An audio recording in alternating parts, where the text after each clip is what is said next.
இந்த நிகழ்வை ஏற்பாடு செய்து கொடுத்த திரை சாதனை மார்க்கம் இறைமகன் ஐயாவுக்கு நன்றியை சொல்லிக்கொண்டு இந்த வாழ்க்கை நாம் துவங்குவோம். ஹோமியோபதி பற்றியான விழிப்புணர்வு அது சார்ந்து நாம் அமர்வுகளை நடத்தி கொண்டிருக்கிறோம். இதுல ஹோமியோபதி புதிர் சிலவற்றை நாம் கொடுத்திருந்தோம். அது யார் யாரெல்லாம் சரியா செஞ்சிருக்கீங்களோ அவங்க சாட் பாக்ஸ்ல உங்களுடைய பதில்களை போடலாம். புத்தகம் கிடைக்கிறதுல சிக்கல் இருக்குன்னு சொல்லியிருந்தீங்க. அது ஒரு மாசத்துல வந்துடும் அப்படிங்கிறத அங்கிருந்து பதிப்பகத்திலிருந்து தகவல் சொன்னதாகவும் சொல்லியிருக்கீங்க. கொஞ்சம் பொறுத்துக்கோங்க. ஒரு மாசம் கழிச்சு அது புத்தகம் கிடைச்சோன்னா அதை வாங்கி அதுக்கப்புறம் அந்த புதிர்ல நீங்க அந்த புதிர்ல பங்கெடுத்துக்கலாம். ஒன்றும் தப்பு இல்லை. போன வாரம் நம்ம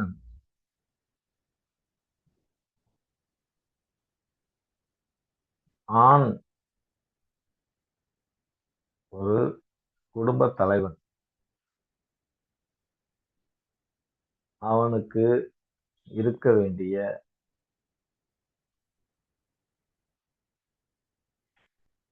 கடமைகள் என்ன, அவன் செய்ய வேண்டிய கடமைகள் என்ன, அவனுடைய பொறுப்புகள் என்ன அப்படிங்கிறத நம்ம போன வாரம் பார்த்தோம். அது ஏதோ உங்களுக்கு ஞாபகம் இருக்கா? கொஞ்சம் நீங்க உங்களுடைய மைக் ஆன் பண்ணிட்டு என்னென்ன ஒரு குடும்ப தலைவன் செய்யக்கூடிய கடமைகள் என்னென்ன, அந்த குடும்ப தலைவனுக்கு இருக்க வேண்டிய தகுதிகள் என்னென்ன, நீங்க ஆன் பண்ணிட்டு சொல்லுங்க.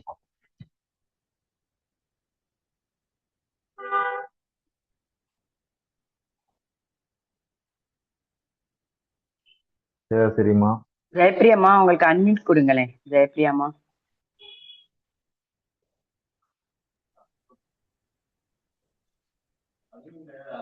ஜெயப்பிரியம்மா நீங்களும் பேச போறீங்களா? ரேணுகாமா அன்மியூட் கொடுத்துருக்காங்கம்மா. கேக்குதா? கேக்குதுங்கம்மா. அது சகோதர சகோதரிகளை பாதுகாக்கணும்.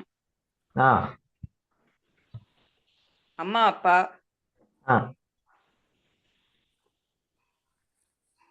அப்புறம் அது சுற்றத்தார்கள், ஓகேம்மா. அப்புறம் மனைவியோட சுற்றத்தார்கள், தன்னோட சுற்றத்தார்களை பாதுகாக்கணும்.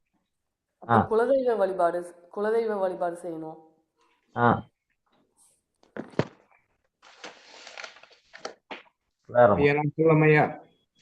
சொல்லுங்க. தகுதிகள் தலைமை பண்பு தான் மெயின். ஃபர்ஸ்ட் தலைமை பண்பு, அப்புறம் அஞ்சாமை, கல்வி ஞானம், ஊப்பவர், பொறுப்புணர்ச்சி, உழைப்பு, வலிமை, பாதுகாத்தல், இனவிருத்தி, மெயினா ஈகை, உழைப்பால் செல்வம் சேர்த்தல், முடிவெடுக்கும் திறன், டிசிஷன் மேக்கிங், இதெல்லாம் தகுதிகள். ஓகே. கடமைகள் பிரம்மச்சாரி, வானப்பிரசம், சன்னியாசி.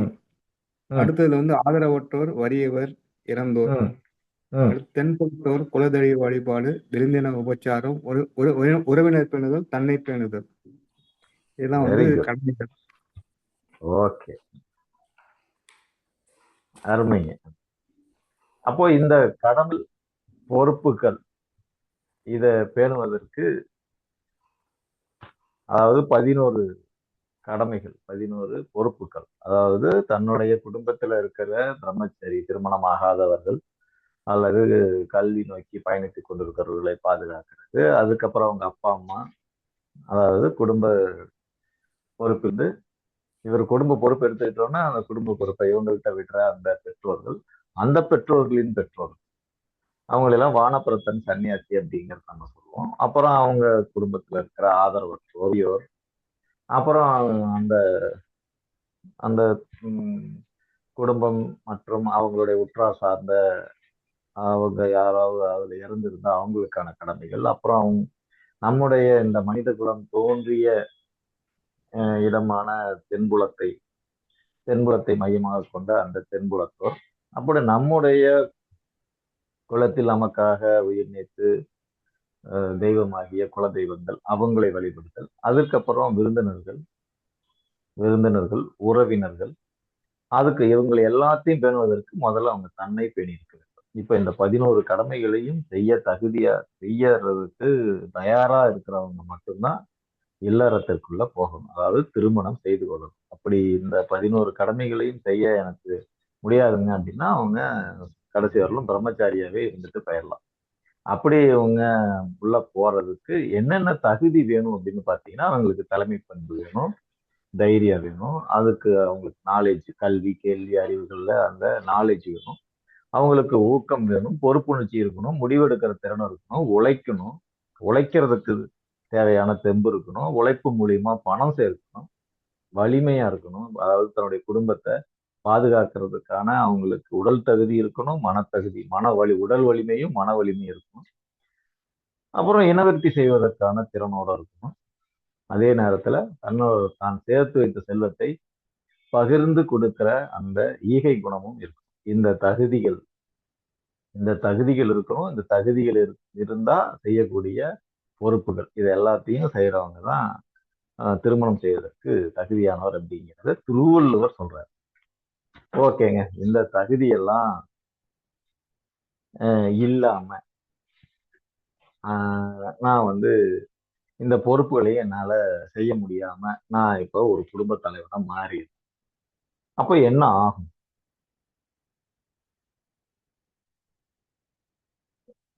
ஒரு குடும்ப தலைவனாக இருந்தாலும் சரி, ஒரு போர் வீரனாகவோ தளபதியாகவோ எந்த பொசிஷன்ல ஒரு அந்த ஆண் இருந்தாலும் அவன் ஜெயிச்சே தீரணும். ஜெயிச்சா மட்டும்தான் இந்த சமூகத்துல அவனுக்கு அங்கீகாரம் கிடைக்கும். அப்படி அவனால ஜெயிக்க முடியல அப்படின்னா அவனுக்கு தோல்வி அப்படின்னு ஒண்ணு கிடைக்கும். அப்படி ஒருத்தன் தோத்தா என்ன ஆகும் அப்படிங்கிறத நம்ம இப்ப படிக்க போறதுக்கு முன்னாடி மறுபடியும் ஒரு சின்ன கேள்வி உங்களுக்கு ஒரு மருந்த எப்படி நிரூபணம் பண்றது, அந்த மருந்து குணங்களை எப்படி நம்ம கண்டுபிடிக்கிறது அப்படிங்கிறத வகுப்புல நடத்திருக்கோம். அதை எப்படின்னு யாராவது சொல்லுங்க. ஒரு மருந்தோடைய குணத்தை நம்ம எப்படி கண்டுபிடிக்கிறோம் சொல்லுங்க. சுரேஷ், இந்திரா தேவி, இதுல யாராவது இருந்தா சொல்லுங்க.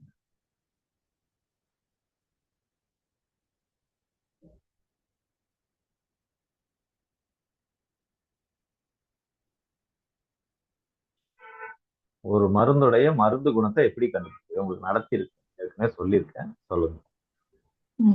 வணக்கம் ஐயா. அது வணக்கம். நார்மலான பர்சனுக்கு கொடுத்து அது என்ன மாதிரி சைடு எஃபெக்ட்ஸ் கொடுக்குதுன்னு பார்த்துட்டு அதை நோயுள்ளவர்களுக்கு கொடுத்து சரி பண்ணலாம் சார். ஐயோ, அது அப்படி இல்ல, சைடு எஃபெக்ட் இல்ல. சைடு எஃபெக்ட்ல அதனால என்ன விளைவுகள் வருதுன்றத பார்த்து அந்த விளைவு உள்ள மக்களுக்கு மறுபடியும் அந்த மருந்தை உபயோகிக்கலாம். ஒரு மருந்துடைய குணத்தை அறிந்து கொள்வதற்கு பெயர் நிரூபணம் அப்படின்னு பேர். ஹோமியோபதியில அதை ப்ரூவிங் அப்படின்னு சொல்லுவாங்க. அந்த ப்ரூவிங் ஆரோக்கியமான மனிதனுக்கு கொடுக்கும். நார்மலான பர்சன் இல்ல. நார்மலான பர்சன் நோயோடவும் இருக்கலாம். அதனால நம்ம கொடுக்கறதுங்கிறது ஆரோக்கியமான மனிதனுக்கு ஒரு மருந்தை கொடுத்தால் அந்த மருந்து அவனுடைய உடம்புகள்ல சில விளைவுகளை ஏற்படுத்தும். அது அந்த உடம்பு அந்த மனிதன்ல சில குண மாற்றங்களை ஏற்படுத்தும். அந்த குண மாற்றங்களை எல்லாத்தையும் ஒரு புத்தகத்துல எழுதி வைப்பாங்க. அதுக்கு பேரு தான் மெட்டீரியா மெடிக்கா அப்படிங்கிறது. இதை ஏற்கனவே உங்களுக்கு ஒரு வகுப்புல சொல்லியிருக்கேன். அப்போ எந்த ஒரு மருந்துக்கும் இதுதான் நியதி. ஒரு மருந்து அப்படின்னா அது ஆரோக்கியமான மனிதனுக்கு கொடுத்து அந்த ஆரோக்கியமான மனிதனில் ஏற்படக்கூடிய மனம் மற்றும் உடல் மாற்றங்களை ஒரு புத்தகமாக தொகுக்கிறாங்க. அது ஒரு மனிதனுக்கு மட்டுமே இல்ல, பல ஆரோக்கியமான மனிதர்களுக்கு கொடுத்து அந்த மருந்து பல மனிதர்களுக்கும் ஒரே மாதிரியான குறிகளை தோற்றுவிக்கிறது அப்படிங்கிறத உறுதி செய்த பிறகு அந்த புத்தகத்துல தொகுத்து எழுதியிருக்காங்க. அதுக்கு பேர் தான் ப்ரூவிங் அப்படின்னு பேரு. அந்த தொகுக்கிற அந்த புத்தகம் மெட்டீரியா மெடிக்கா அப்படின்னு சொல்லக்கூடியது. இப்போ நம்ம அந்த மெட்டீரியா மெடிக்கால வந்துட்டோம். இப்போ ஹோமியோபதி இவ்வளவு நாளா நம்ம பாடத்துல இருந்தோம். ஹோமியோபதி தத்துவத்தை பத்தி நம்ம தெரிஞ்சுக்கிட்டு இருக்கோம். மருந்துகளை பற்றியுமே நாம் சில விஷயங்களை தெரிந்து கொள்வது நல்லது. சில மருந்துகளை நாம் தெரிந்து வைத்திருப்பது நல்லது. இப்போ ஒரு மருந்தை நம்ம படிக்க போறோம். அந்த மருந்து நக்ஸ்வாமிகா அப்படின்னு சொல்லக்கூடிய எட்டி கொட்டை. இந்த எட்டி கொட்டையை பத்தி தான் நம்ம படிக்கணும். இந்த எட்டி கொட்டையை பத்தி எழுதுறப்ப இங்கிலாந்து மருத்துவர் ஜேஹெச் கிளார்க் அப்படிங்கிறவர் எழுதுறாரு. இந்த மருந்தை முதலில் இந்த மருந்தை தானே உட்கொண்டு அந்த மருந்துகளுடைய குணங்களை பற்றி எழுதியவர் மருத்துவ மாமேதை சாமுவேல் ஹானிமன். இந்த மருந்தை முதல்ல அவரு தான் தனக்கு தானே சாப்பிட்டு அந்த மருந்து என்னென்னலாம் செய்யுது அப்படிங்கிறத எழுதி வச்சிருக்காரு.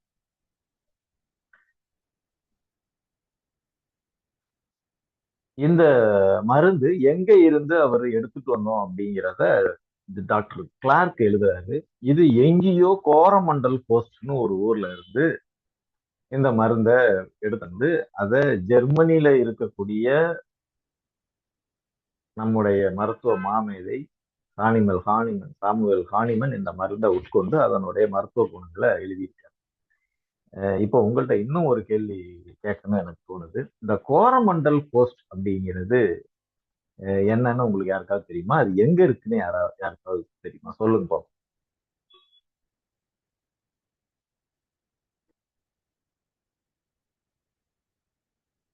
இந்த கோரமண்டல் போஸ்ட்னா எது, எங்க இருக்கு? வாழ்க வளமுடன் ஐயா. மேற்கு தொடர்ச்சி மலையாங்க ஐயா. கோரமண்டல் கோஸ்ட்னா மேற்கு தொடர்ச்சி மலை இல்ல, கோஸ்ட்னா கடற்கரை தான். கோரமண்டல்னா என்ன?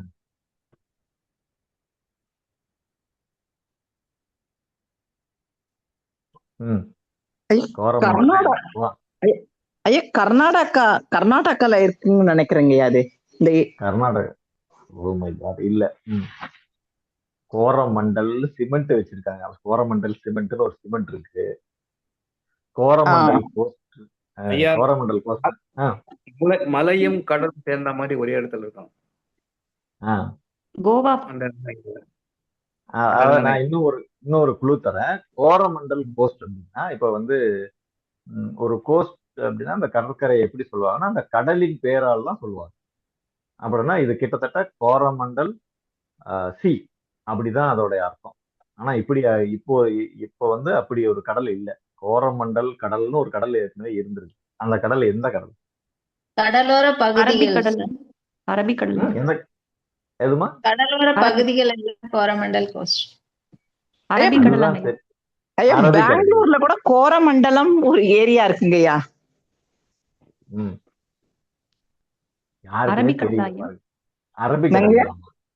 அரபிக்கடல் இல்ல, ஆனா நம்மளை சுத்தி இருக்கிற இன்னொரு கடல் தான். Bay of Bengal. Bay of Bengal. Cholamandalam. Correct. யாருமா சொன்னது? சோழமண்டலம் சார். யார் சொன்னது? சொன்னது சோழமண்டலம். Bay of Bengal. சோழமண்டலம் சொன்னது யார்? Susheela. Susheela. Very good, very good Susheela. Coromandel அப்படின்னா ஓகே, எல்லாம் மைக்க நீங்க ஆஃப் பண்ணிக்கோங்க. கோரமண்டல் அப்படிங்கிறது சோழமண்டலம் அப்படிங்கிறதுடைய நம்ம வெள்ளையர்கள் ஆங்கில உச்சரிப்பு அவங்களுக்கு சரியா வராது. அதனால அவங்க உச்சரிச்சது கோரமண்டல் அப்படின்னு. ஆக்சுவலி வங்காள விரிகுடாவுக்கு சோழமண்டல கடல் அப்படின்னு தான் பேர். இப்ப அது ஆட்சி அதிகாரம் வேற பக்கம் போனதுனால அவங்க வங்காள விரிகுடா அப்படின்னு மாத்திட்டாங்க. ஆனா உண்மையிலேயே அந்த வங்கக்கடலுக்கு பேரு சோழமண்டல கடல் தான் பேரு. அந்த சோழமண்டல கடற்கரையில இருந்துதான் இந்த எட்டிக்கோட்டைங்கிற அந்த ஒரு மகத்தான மருந்த சாமுவேல் ஹானிமன் அவருக்கே சாப்பிட்டு அதோடைய மருத்துவ குணங்களை எழுதி வைக்கிறார். இங்க இருந்து எங்கேயோ இருக்கிற ரொம்ப தொலைவுல இருக்கிற ஜெர்மனியில சாமுவேல் ஹானிமன் அப்படிங்கிற மருத்துவ மாமேதை இந்த மருந்துடைய அதி அற்புதமான குணங்களை தன்னுடைய புத்தகத்துல தொகுக்கிறாரு. ஆனா நமக்கு அந்த எட்டி கொட்டை, எட்டி மரம் இத பத்தியான ஒரு புரிதல் இல்ல, அந்த மரத்தோடைய மகிமை நமக்கு தெரியறது. நம்ம இலக்கியங்கள்ல பொதுவா ஒரு பழமொழி உண்டு, எட்டி பழுத்தென்ன ஈயாதார் வாழ்ந்தென்ன. எட்டி மரத்துல இருக்கிற அந்த காய் பழுத்துச்சுன்னா கிட்டத்தட்ட அது தூரத்துல இருந்து பாக்குறப்ப அது ஆரஞ்சு பழம் போல இருக்கிற கலர்ல அந்த காய் இருக்கும். தோல் கிட்டத்தட்ட மாதுளம் பழம் போல ரொம்ப கடினமான தோலா இருக்கும். ஆனா இது பழுத்து ஒரு பிரயோஜனம் இல்லை. ஏன்னா இந்த எட்டி கொட்டைய சாப்பிட்டா உடனே அது இது இறந்து போயிடுவாங்க. அந்த அளவுக்கு கடுமையான விஷம் உள்ள ஒரு காய் இந்த எட்டிக்காய். சில கோவில்கள்ல இது தல விருட்சமா தல மரமா இருக்கும். அந்த கோவிலுக்குன்னு ஒரு சிறப்பு மரமா இருக்கு. மற்றபடி இந்த எட்டி மரம் எங்கேயுமே அதிகமா புலப்படுறது இல்லை. ஆனா இது சோழமண்டலம் அல்லது மொத்த தமிழ்நாடுகள்ல ஆங்காங்கே இருக்கக்கூடிய ஒரு மரம். இது நம்முடைய மண்ணின் மரம். ஆனா இந்த மண்ணின் மரத்தோடைய மகத்துவத்தை சித்த மருத்துவங்கள்ல குறிப்பிடுறாங்க. ஆனாலும் மிகச்சிறப்பாக ஹோமியோபதி மருத்துவத்துலதான் அது குறிப்பிடப்படும். இந்த இந்த எட்டி கொட்டைக்கு விஷம் எப்படி இருக்கு அப்படின்னா, இது வந்து ரொம்ப கசப்பு சுவையுடையது. அவ்வளவு கசப்பு. அத வந்து டாக்டர் டூயி அப்படிங்கிறவர் சொல்றாரு, இந்த எட்டி கொட்டைய நீங்க 60,000 பகுத்தீங்கன்னா, அதாவது சும்மா அது ஒரு ஸ்லைஸ் பண்ணிட்டே ஒரு எட்டி கொட்டைய 60,000 ஸ்லைஸா பண்ணி அது ரொம்ப மைன்யூட்டா ஒரு ஸ்லைஸ் எடுத்து உங்க வாயில வச்சீங்கன்னாதான் அவ்வளோ கசப்புமா. அவ்வளோ கசப்புங்கிறாங்க. அதனாலதான் பொதுவா எட்டி கசப்பு அப்படின்னு சொல்லுவாங்க. எட்டி கசப்பா கசக்குது அப்படிம்பாங்க. உறவுகளை சொல்றப்ப அதெல்லாம் எட்டிக்காயா அவன் கசக்குறான், அவங்கெல்லாம் போய் அவங்க கூட எந்த இதுவுமே இல்லைம்மா. அது மாதிரி ஒரு அவ்வளவு கசப்பான ஒரு இந்த இந்த எட்டி கொட்டைக்கு அவ்வளவு கசப்பு. இது தாவர குடும்பத்துல லோக்கனீசியே அப்படிங்கிற தாவர குடும்பத்தை சார்ந்தது. இதோடைய பொட்டானிக்கல் நேம்ங்கிறது ஸ்டிக்கினோஸ் நக்ஸ்வாமிகா அப்படிங்கிறது. நம்ம அதை நக்ஸ்வாமிகா அப்படிங்கிறதா அதோடைய மருந்து பேரா நம்ம அழைக்கிறோம். ஓகே, இப்போ போன வாரம் நடத்தின டாபிக்கும் இதுக்கு என்ன சார் சம்பந்தம்? போன வாரம் ஒரு குடும்ப தலைவனுக்கு இருக்க வேண்டிய பொறுப்புகள் தகுதிகள் அப்படின்லாம் சொன்னீங்க. அவங்களோட குடும்ப தலைவன் வெற்றியாளனா தான் இருக்கணும் அப்படின்னீங்க. இப்ப என்ன ஒரு சம்பந்தமே இல்லாம எட்டி கொட்டை அப்படிங்கிறத பத்தி நீங்க சொல்றீங்க அப்படின்னா, இந்த எட்டி கொட்டைக்கு இருக்கிற குணம்தான் ஒரு வெற்றி அடைய முடியாத ஒரு குடும்ப தலைவனுக்கு இருக்கக்கூடிய குணங்களோட ஒத்து போகுது. இவ்வளவு பர்ஃபெக்டா ஒத்து போகிற ஒரு எட்டி கொட்டைய நம்ம ரொம்ப ஆச்சரியமா தான் பார்க்க முடியும். நீங்க பொதுவா நம்முடைய தமிழ் சித்தாந்தங்கள் வந்து என்ன சொல்லுதுன்னா, ஒரு எந்த ஒரு பொருளும் குணவயப்பட்டது தான். எல்லாமே கேரக்டர் தான். எல்லாத்துக்கும் ஒரு ஒரு கேரக்டர் இருக்கு அப்படிங்கிறது தான் சொல்றாங்க.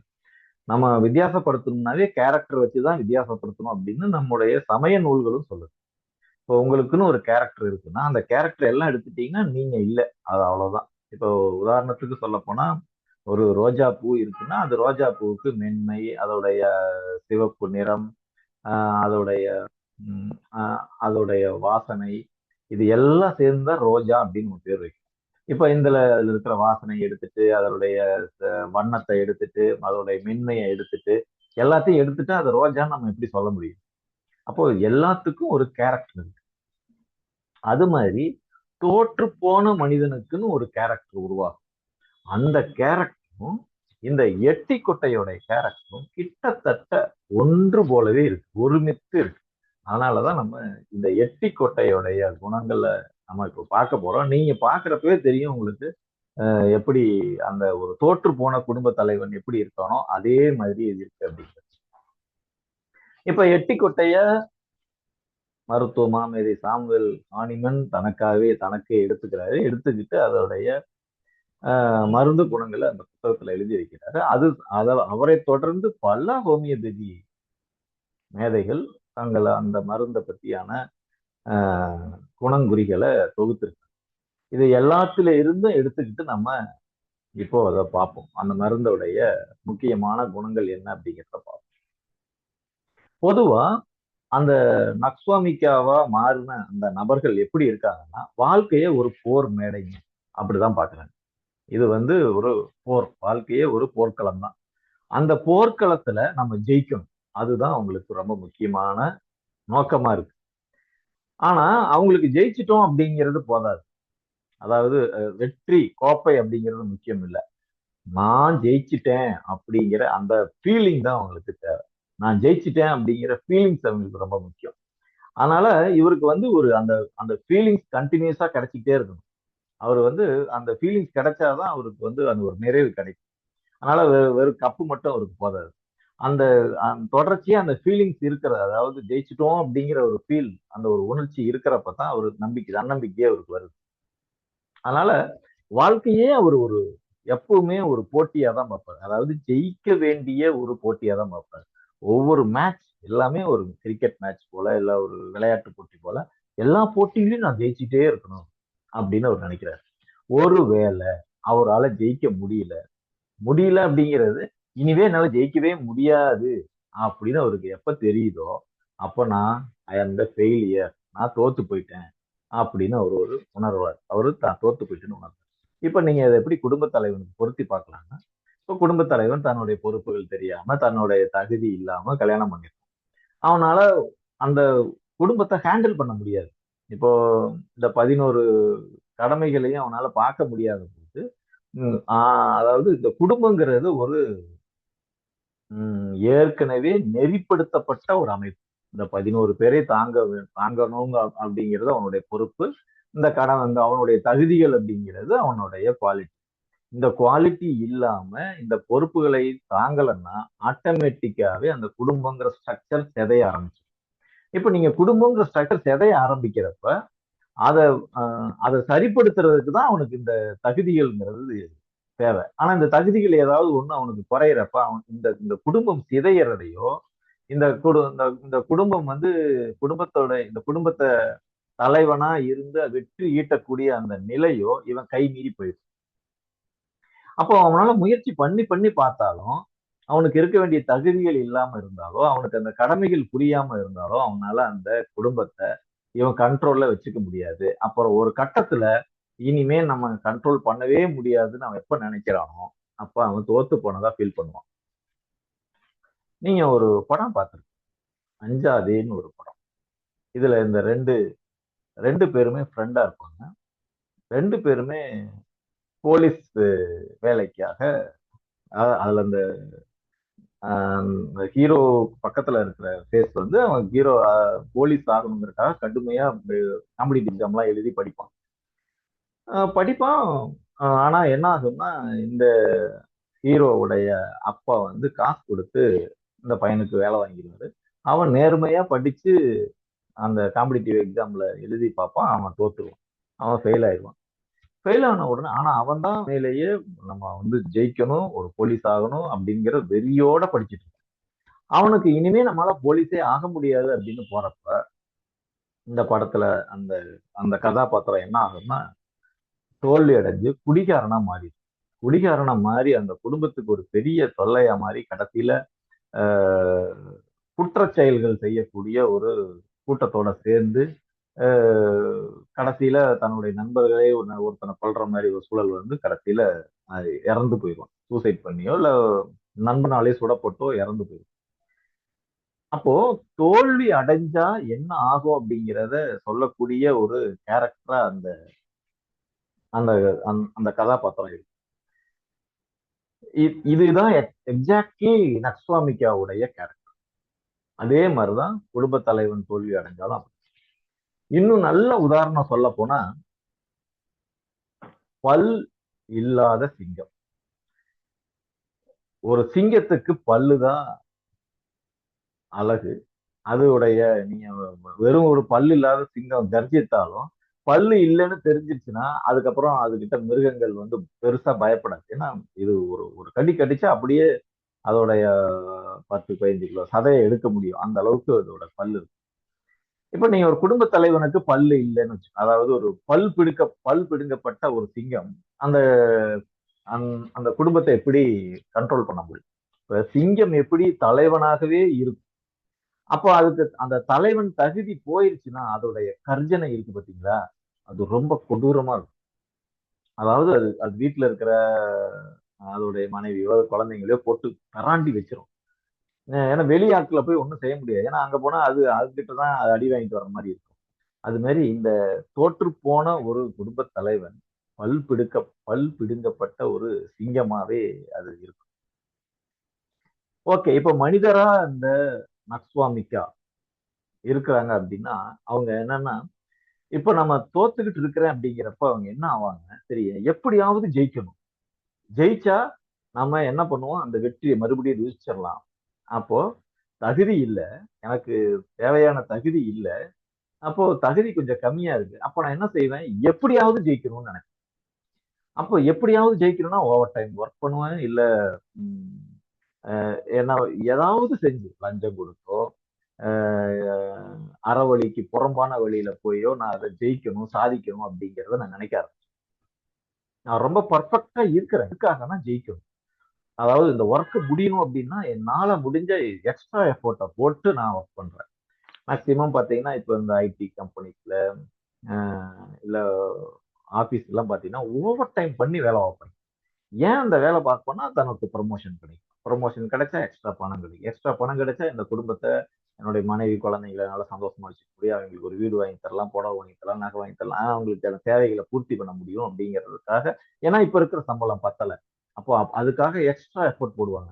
எக்ஸ்ட்ரா எஃபோர்ட் போடணும், என்ன பண்றது, இந்த எனக்கு இந்த பொசிஷன்ல இருந்து இன்னொரு ஹையர் பொசிஷன் வேணும்னா என்ன பண்ணணும், அதுக்கு ஏதாவது லஞ்சம் கொடுக்கணுமா, இல்ல மேனேஜருக்கு ஏதாவது வகையில அவருக்கு அதை இதை வாங்கி கொடுத்து எப்படியாவது எனக்கான அடுத்த லெவலுக்கு போகணுமோ அப்படிங்கிறத அவர் நினைப்பார். எப்படியாவது ஜெயிக்கணும் அப்படிங்கிறது அவருடைய, அதாவது ஹூக் ஆர் குரூக் அப்படிம்பாங்க, எப்படியாவது ஜெயிக்கணும், அதுதான் அவருடைய நோக்கமாவே. ஏன் அப்படின்னா இவருக்கு ஒரு குடும்ப தலைவர்னா அது ஒரு ஒரு ரெப்புடேட்டட் போஸ்ட். அப்போ இந்த ரெப்புடேட்டட் போஸ்ட் போயிடக்கூடாது, அந்த ரெப்புடேஷன் போயிடக்கூடாது, அதாவது அந்த மரியாதை கெட்டு போயிடக்கூடாது. குடும்ப தலைவன் அப்படிங்கிறதோ இல்ல ஒரு நிர்வாக தலைவனோ இல்ல எனி லீடர்ஷிப், அந்த அந்த தலைவன் அப்படிங்கிற அந்த தகுதி போயிடக்கூடாது. அப்போ நீங்க பொதுவாகவே ஆண்களுக்கு இது இந்த நக்ஸ்வாமிக்காவை ஒரு ஆண்களுக்கான மருந்து அப்படின்னே எல்லா ஹோமியோபதி மேதைகளுமே சொல்றாங்க. ஏன்னா ஆண் அப்படிங்கிறவன் ஜெயிக்க பிறந்தவன் தான். அப்போ அந்த ஜெயிக்க பிறந்தவன் தனக்கான அந்த தலைவன் அப்படிங்கிற இதோடவே வரத்திலே அவனுக்கு இது வருது, தலைவன் அப்படிங்கிறதுக்காகவே பிறக்கிறான். அப்படிங்கிறப்ப தன்னுடைய மரியாதைய இவன் காப்பாத்தியே ஆகணும். ஆனா அந்த மரியாதை இவனால காப்பாற்ற முடியாத போக கூடாதுங்கிறதுக்காக கடுமையா உழைக்கிறான். அதனால அந்த ரெப்புடேஷன் மேல எப்பவுமே ஒரு கான்சியஸ்னஸ் இருக்கும், தான் பேர் கெட்டு போயிடக்கூடாது, தான் மரியாதை கெட்டு போயிடக்கூடாதுங்கிற கவலை எப்பவுமே இருக்கும். நம்மளை பத்தி இந்த ஊர் பேசிடக்கூடாது. அவனுடைய மெயினான பிரச்சனை என்ன, நம்மளை பத்தி அவன் அப்படியானமா, அவனால ஒன்றும் குடும்பம் பண்ண முடியலையா, அவன் பொண்டாட்டி தான் எல்லாம் பாக்குறாளாம் அப்படின்னு சொல்லக்கூடாது. பிறர் அவனை பத்தி பேசினாலே ஒரு பிடிக்காது. யாரும் அவனை சுட்டி காட்டி பேசக்கூடாது. சில பேர்லாம் பாத்துக்கீங்க, கையை அவங்க மூக்கு முன்னாடி நீட்டி பேசிட்டா அவங்களுக்கு கோவம் வரும், அடிச்சே விடுவாங்க சில நேரங்கள். அப்படி இருக்கிற ஆட்கள் எல்லாருமே நக்ஸ்வாமிகள். இவங்களுக்கு இவங்களுடைய மரியாதை எப்பவாவது காயப்பட்டுச்சு அப்படின்னா அவங்க மனசுலயும் சரி உடம்புலயும் சரி கட்டாயம் பாதிப்பு வரும். அவமானங்கிறது அவருக்கு ஒரு மிகப்பெரிய அளவுல அவருடைய உடல் நலத்தை பாதிக்கக்கூடிய ஒரு விஷயம். அவமானப்பட்டார் அப்படின்னாவே அவருக்கு நோய் வந்துடும். இவருடைய இந்த இடத்துல என்னுடைய ஒரு கேஸ் ஹிஸ்டரி ஒண்ணு சொல்லலாம்னு. ரொம்ப நாள் முன்னாடி என்னோட ஒரு நோயாளி வந்தார். அவர் ஒரு கிராமத்துல இருந்து வந்தாரு. அந்த கிராமத்துல அவர் முன்னாள் ஊராட்சி மன்ற தலைவர், பிரசிடென்ட். அவருக்கு ஃபைல்ஸ் கம்ப்ளைண்ட், மூலம் தொந்தரவு இருக்கு. அவரை அவங்க சொந்தக்காரங்க ஒருத்தர் ஹாஸ்பிட்டல். அவருக்கு என்னங்க அவங்களுக்கு பிரச்சனை அப்படின்னா தனியா உட்கார வச்சு அவர்கிட்ட கேட்கும், இந்த ஃபைல்ஸ் கம்ப்ளைண்ட் தான் சார் இருக்கு, மோஷன் வர்ற மாதிரி இருக்கு, போய் உட்கார்ந்தா கொஞ்சம் தான் வருது, அப்புறம் பார்த்தீங்கன்னா மறுபடியும் எந்திரிச்சு வந்தோம்னா கொஞ்ச நேரம் அப்பாடா கொஞ்சம் போயிடுச்சு அப்படின்ட்டு மறுபடியும் வந்தோம்னா மறுபடியும் கால் கழுவிட்டு வீட்டுக்கு கொஞ்ச நேரத்துல மறுபடியும் மோஷன் வர மாதிரி இருக்கு சார், அது ஒரே எரிச்சலா இருக்கு சார். அப்புறம் பார்த்தீங்கன்னா எது சாப்பிட்டாலும் எனக்கு சேர மாட்டேங்குது, வாந்தி வர்ற மாதிரி இருக்கு, அப்புறம் வயிறு ஒரே பெரிய பிரச்சனை பண்ணுது சார், அதே நேரத்துல தூக்கமும் வர மாட்டேங்குது, சரின்னு போய் சீக்கிரம் படுத்தாலும் தூக்கம் வர மாட்டேங்குது, அப்படியே வந்தாலும் 3 மணிக்கெல்லாம் முழிச்சுக்கிறேன், 3 மணிக்கு அப்புறம் எனக்கு தூக்கமே வர்றது இல்ல. ஒரு 5, 6 மணி வரலும் உலாத்திட்டு, அப்புறம் 6 மணிக்கு படுத்தேன்னா, அப்புறம் 9 மணிக்கு தான் எந்திரிக்கிறேன். அப்புறம் பார்த்தீங்கன்னா, இப்படி இந்த மாரி தூக்கம் வரலைங்கிறதுக்காக நான் இப்ப என்னன்னா, ட்ரிங்க்ஸ் போட்டுட்டு தான் சார் தூங்குறது. அதாவது ட்ரிங்க்ஸ் போட்டா தான் எனக்கு தூக்கமே வருது. நைட்டு வந்து இப்ப இதுக்காகவே நான் ட்ரிங்க்ஸ் அடிக்க வேண்டியது. அப்புறம் இப்படிலாம் அடிச்சாலும் காலையில மோஷன் போறது பெரிய பிரச்சனையா இருக்கு. போறது கொஞ்சம் தான் போகுது. இதுக்காகவே நான் வந்து சிகரெட் குடிச்சாதான், இல்ல சிகரெட்டோ, காஃபியோ எனக்கு இது மாரி சாப்பிட்டா தான் சார் மோஷனே போகுது. இது மாரி அவர் சொல்லிட்டே இருந்தார். சரி எப்ப இருந்து சார் உங்களுக்கு பிரச்சனை? அது ஒரு 6 வருஷமா இருக்கு சார். நான் கேட்டேன் 6 வருஷத்துக்கு முன்னாடி என்ன சார் ஆச்சு உங்களுக்கு? 6 வருஷத்துக்கு முன்னாடி ஏதாவது மனதளவிலோ, உடலளவிலோ எதுவும் பாதிப்பு வந்ததா? ஏன்னா, அது எல்லாமே இந்த மாரி நோய் வருவதற்கு ஒரு காரணமா இருக்கு சார். நீங்க சொல்லுங்க அப்படின்னு கேட்டதுக்கு அவர் சொன்னாரு. அது ஏன் சார் கேக்குறீங்க? 6 வருஷத்துக்கு முன்னாடி அப்போ நான் பிரசிடென்ட்டா இருந்தேன் சார். நான் வந்து தொடர்ச்சியா 3 பீரியடு பிரசிடென்ட்டா இருந்தேன் சார். அதாவது பீரியடு நான் பிரசிடென்ட்டா எலக்ஷன்ல நின்னு தான் ஜெயிச்சேன். 2வது பீரியடு மக்களே எனக்கு வந்து நான் நல்லா நல்லா அதாவது அந்த ஊர்ல நல்லது செய்யறத பார்த்து எனக்கு எதிரா யாருமே நிக்கக்கூடாதுன்னு சொல்லி அன்அப்போஸ்டா நான் 2வது வாட்டி பிரசிடென்ட் ஆனேன். அப்படியே தான் 3வது வாட்டியும். அப்ப தொடர்ச்சியா 3 வாட்டி நான் பிரசிடென்ட்டா இருக்கேன் சார். ஊருக்குள்ள எனக்கு ரொம்ப நல்ல பேர். எனக்கு ஒரே ஒரு பொண்ணு தான். அந்த எங்க ஊரு கிராமத்துல வந்து பாத்தீங்கன்னா, பொதுவா பொண்ணுங்கள எல்லாம் அவ்வளவா வெளிய அனுப்பி படிக்க வைக்க மாட்டாங்க. எனக்கு ஒரே பொண்ணு. என் பொண்ணு நல்லா படிக்கணுங்கிறதுக்காக வெளிய அனுப்பி படிக்க வச்சேன். வெளியூர் போய் காலேஜ் சேர்ந்து படிச்சிட்டு இருந்தாங்க. படிச்சு முடிக்கிறப்போ ஒரு நாள் வந்து என்கிட்ட சொன்னாங்க, "இது மாரி அப்பா, நான் ஒரு பையன விரும்புறேன்." அப்படின்னு அவங்க சொன்னாங்க. அப்புறமா மறுபடியும் நான் கேட்டேன், "அம்மா ஏன் என்னம்மா? என்ன சாதி? நம்ம சாதியா? நம்ம சாதி சனமா?" அப்படின்னு கேட்டேன். "இல்லப்பா, பையன் வேற. நம்ம சாதி கிடையாது. வேற சாதிப்பா." நான் உடனே சொன்னேன், "இல்லம்மா, அது மாரிலாம் நம்ம செய்ய முடியாதும்மா. நம்ம சாதி சனத்துல நமக்குன்னு ஒரு பேர் இருக்கு, மரியாதை இருக்கு. அப்படிலாம் நம்ம கட்டிக்க முடியாது. நீ அந்த பையன மறந்துரு. அதெல்லாம் ஒரு வயசு கோளாறுல அது மாரிலாம் பண்றது சகஜம். அதனால நீ என்ன பண்ணு, அது மாரிலாம் நீ அந்த நெனப்பு வச்சுக்காத. அந்த பையன நம்ம நம்ம அது சரியா வராதும்மா. அப்படி செய்ய முடியாது. நீங்க அத மறந்துருங்க. நானே பார்த்து கல்யாணம் பண்ணி வைக்கிறேன்னு" என் பொண்ணுட்ட பொறுப்பா சொன்னேன் சார். அப்புறம் 3 நாள் கழிச்சு, 3 நாள் கழிச்சு டீ கடையில டீ சாப்பிட்டுட்டு இருந்தேன். அங்க இருக்கிறவங்க எல்லாம் என்ன பார்த்து ஏதோ குசு குசுன்னு பேசிட்டு இருந்தாங்க. நான் கூட இருக்கவங்கள்ட்ட என்னடா என்ன பேசுறாங்கன்னா, அவர போய் ஓடி போய் அவன் போய் நான் ரகசியமா விசாரிச்சான். "அண்ணே, நம்ம பொண்ணு ஓடி போயிடுச்சாம்மா." உடனே எனக்கு திடீர்னு ஆயிடுச்சு. ஒரு வீட்டுக்கு வந்தா, வீட்டுக்கு வந்து பார்த்தா பொண்ண காணோம். லெட்டர் எழுதி வச்சுட்டு அந்த பையனோட போயிட்டான். அது கூட சரி சார். அதுக்கப்புறம் இப்ப நான் பிரசிடென்ட்டா இருக்கேன். இன்னும் அடுத்த இன்னொரு 6 மாசத்துல மறுபடியும் எலக்ஷன் வரப்போகுது. அதுக்கப்புறம் நான் வீட்ட விட்டு வெளிலயே போல. பொண்ணு போயிருச்சு. மறுபடியும் அத நான் அதுக்காக சரி போனது பொண்ண நம்ம எதுவும் அதுக்கப்புறம் தொந்தரவு பண்ணக்கூடாதுன்னு நான் விட்டுட்டேன். ஆனா, நான் ஒரு பெரிய எதிர்பார்ப்பு வச்சிருந்தேன் சார் என் பொண்ணு மேல. அந்த பொண்ணு என்னை ஏமாத்தி. நான் என்னோட மரியாதை, என்னோட கௌரவம், என்னுடைய தன்மானம் எல்லாம் போயிருச்சு சார். அதுக்கப்புறம் சார் எப்படி சார் நான் போய் மக்கள் மத்தியில போய் நின்னு நானு பொது சேவைய செய்யறது? என்னுடைய கௌரவமே போனதுக்கப்புறம் வெளில எப்படி சார் போறது? வெளியில போல சார். வீட்லயே முடங்கிட்டேன் சார். அப்புறமா பசங்கள விட்டு வாங்கிட்டு வந்து அத மறக்கவே முடியல சார். சுடு தண்ணிய போட்டு டெய்லியும் குடி தான். பொண்டாட்டி எவ்வளோ சொன்னா, அதெல்லாம் வந்து போட்டு குடிச்சு, குடிச்சு, குடிச்சு, குடிச்சு உடம்பு கெட்டு போயிடுச்சு சார். அதுக்கப்புறம் மறுபடியும் 6 மாசம் கழிச்சு மக்கள்லாம் வந்து, "சார் நீங்க வந்து எலக்ஷன்ல நின்னே ஆகணும். நீங்க தான் நிக்கணும்னாங்க." எனக்கு என்ன சார் இருக்கு இதுல? சார் என்னுடைய என்னுடைய குடும்பத்திலேயே என்னால நான் ஜெயிக்க முடியல. என் பொண்ணையே என்னால ஜெயிக்க முடியல. இதுல வந்து ஊருக்கு நல்லது செஞ்சு நான் இனிமே எங்க சார் ஜெயிக்க முடியும் சார்? அவ்வளவுதான் சார். நான் தோத்து போயிட்டேன் சார். என் வாழ்க்கையில நான் தோத்துட்டேன் சார். இனி நான் ஊர் மக்களுக்காக போய் செய்யறதுங்கிறது என்ன சார் அதுல பேரு சம்பளத்துக்கு என்ன சார் இருக்கு? ஏன்னா தோத்து போயிட்டேனே. நான் வரலன்ட்டா சார். நான் இன்னும் எலெக்ஷன் நிக்கல. நீங்க யாரையும் நிப்பாட்டி ஜெயிச்சுக்கோங்கன்னு சொல்லிட்டேன் சார். வெளியிலே வரல. அப்புறமா இப்போ ரொம்ப முடியல சார். என்ன ப்ரெஷர், சுகர் எல்லாம் வந்துருச்சு சார். அப்புறம் தான் வந்து ரொம்ப தொந்தரவா இருக்கு. சரி அதான் உங்கள்ட்ட வந்து காட்டலாம்னு சொல்லி அழைச்சிட்டு வந்தாங்க. சொந்தக்காரர் தான் வலுக்கட்டாயமா என்னை அழைச்சிட்டு வந்தாரு அப்படின்னாரு. சரி என்ன உங்களுக்கு இப்போதைக்கு தீர்வு வேணும்? இந்த மருந்து மூலியமா என்ன உங்களுக்கு தீர்வு தேவை? சார் நல்லா தூங்கணும் சார். தூங்கியே 6 வருஷம் ஆச்சு. தண்ணியை போட்டாதான் சார் தூங்க முடியுது. அதுவும் பார்த்தீங்கன்னா இப்போ இதெல்லாம் ரொம்ப சாப்பிட்டாலும் ஒத்துக்க மாட்டேங்குது. வயிறுலாம் கெட்டு போயிடுது. அது மோஷன் போக மாட்டேங்குது. பைல்ஸ் வேற வந்துருச்சு. ஒன்றும் உடம்பே நல்லா இல்லை. இதெல்லாம் இந்த உடம்பு பிரச்சனையில இல்லாம மனசுல எந்த இது எதையும் நினைக்காம நல்லா தூங்கணும் சார். அது மாதிரி மருந்து இருந்தா கொடுங்க சார் அப்படின்னு அவர் கேட்டார். அவருக்கு நான் கொடுத்த மருந்து இந்த மருந்து தான், நாக்ஸ்வாமிகா. இதை கொடுத்ததுக்கு அப்புறம் மறுபடியும் 15 நாள் கழிச்சு அவர் வர்றாரு. அதுக்கப்புறம் அவர்கிட்ட கேட்குறப்ப, சார் இப்போ கொஞ்சம் பரவாயில்ல சார், மோஷன்லாம் ஃப்ரீயா போகுது, அந்த தொந்தரவும் எனக்கு இப்போ கொஞ்சம் குறைஞ்சிருக்கு சார், வயிறும் கொஞ்சம் பரவாயில்ல, தூக்கமும் கொஞ்சம் நல்லா வருது, எதையும் நினைக்காம நான் தூங்கிடுறேன் அப்படின்னா. அடுத்த 15 நாள், அப்புறம் அடுத்த 15 நாள், ஒவ்வொரு 15 நாளுக்கும் ஒரு முன்னேற்றமே இருக்கு. அதுக்கப்புறம் ஒரு 2 மாசம் கழிச்சு அவர் வர்றாரு.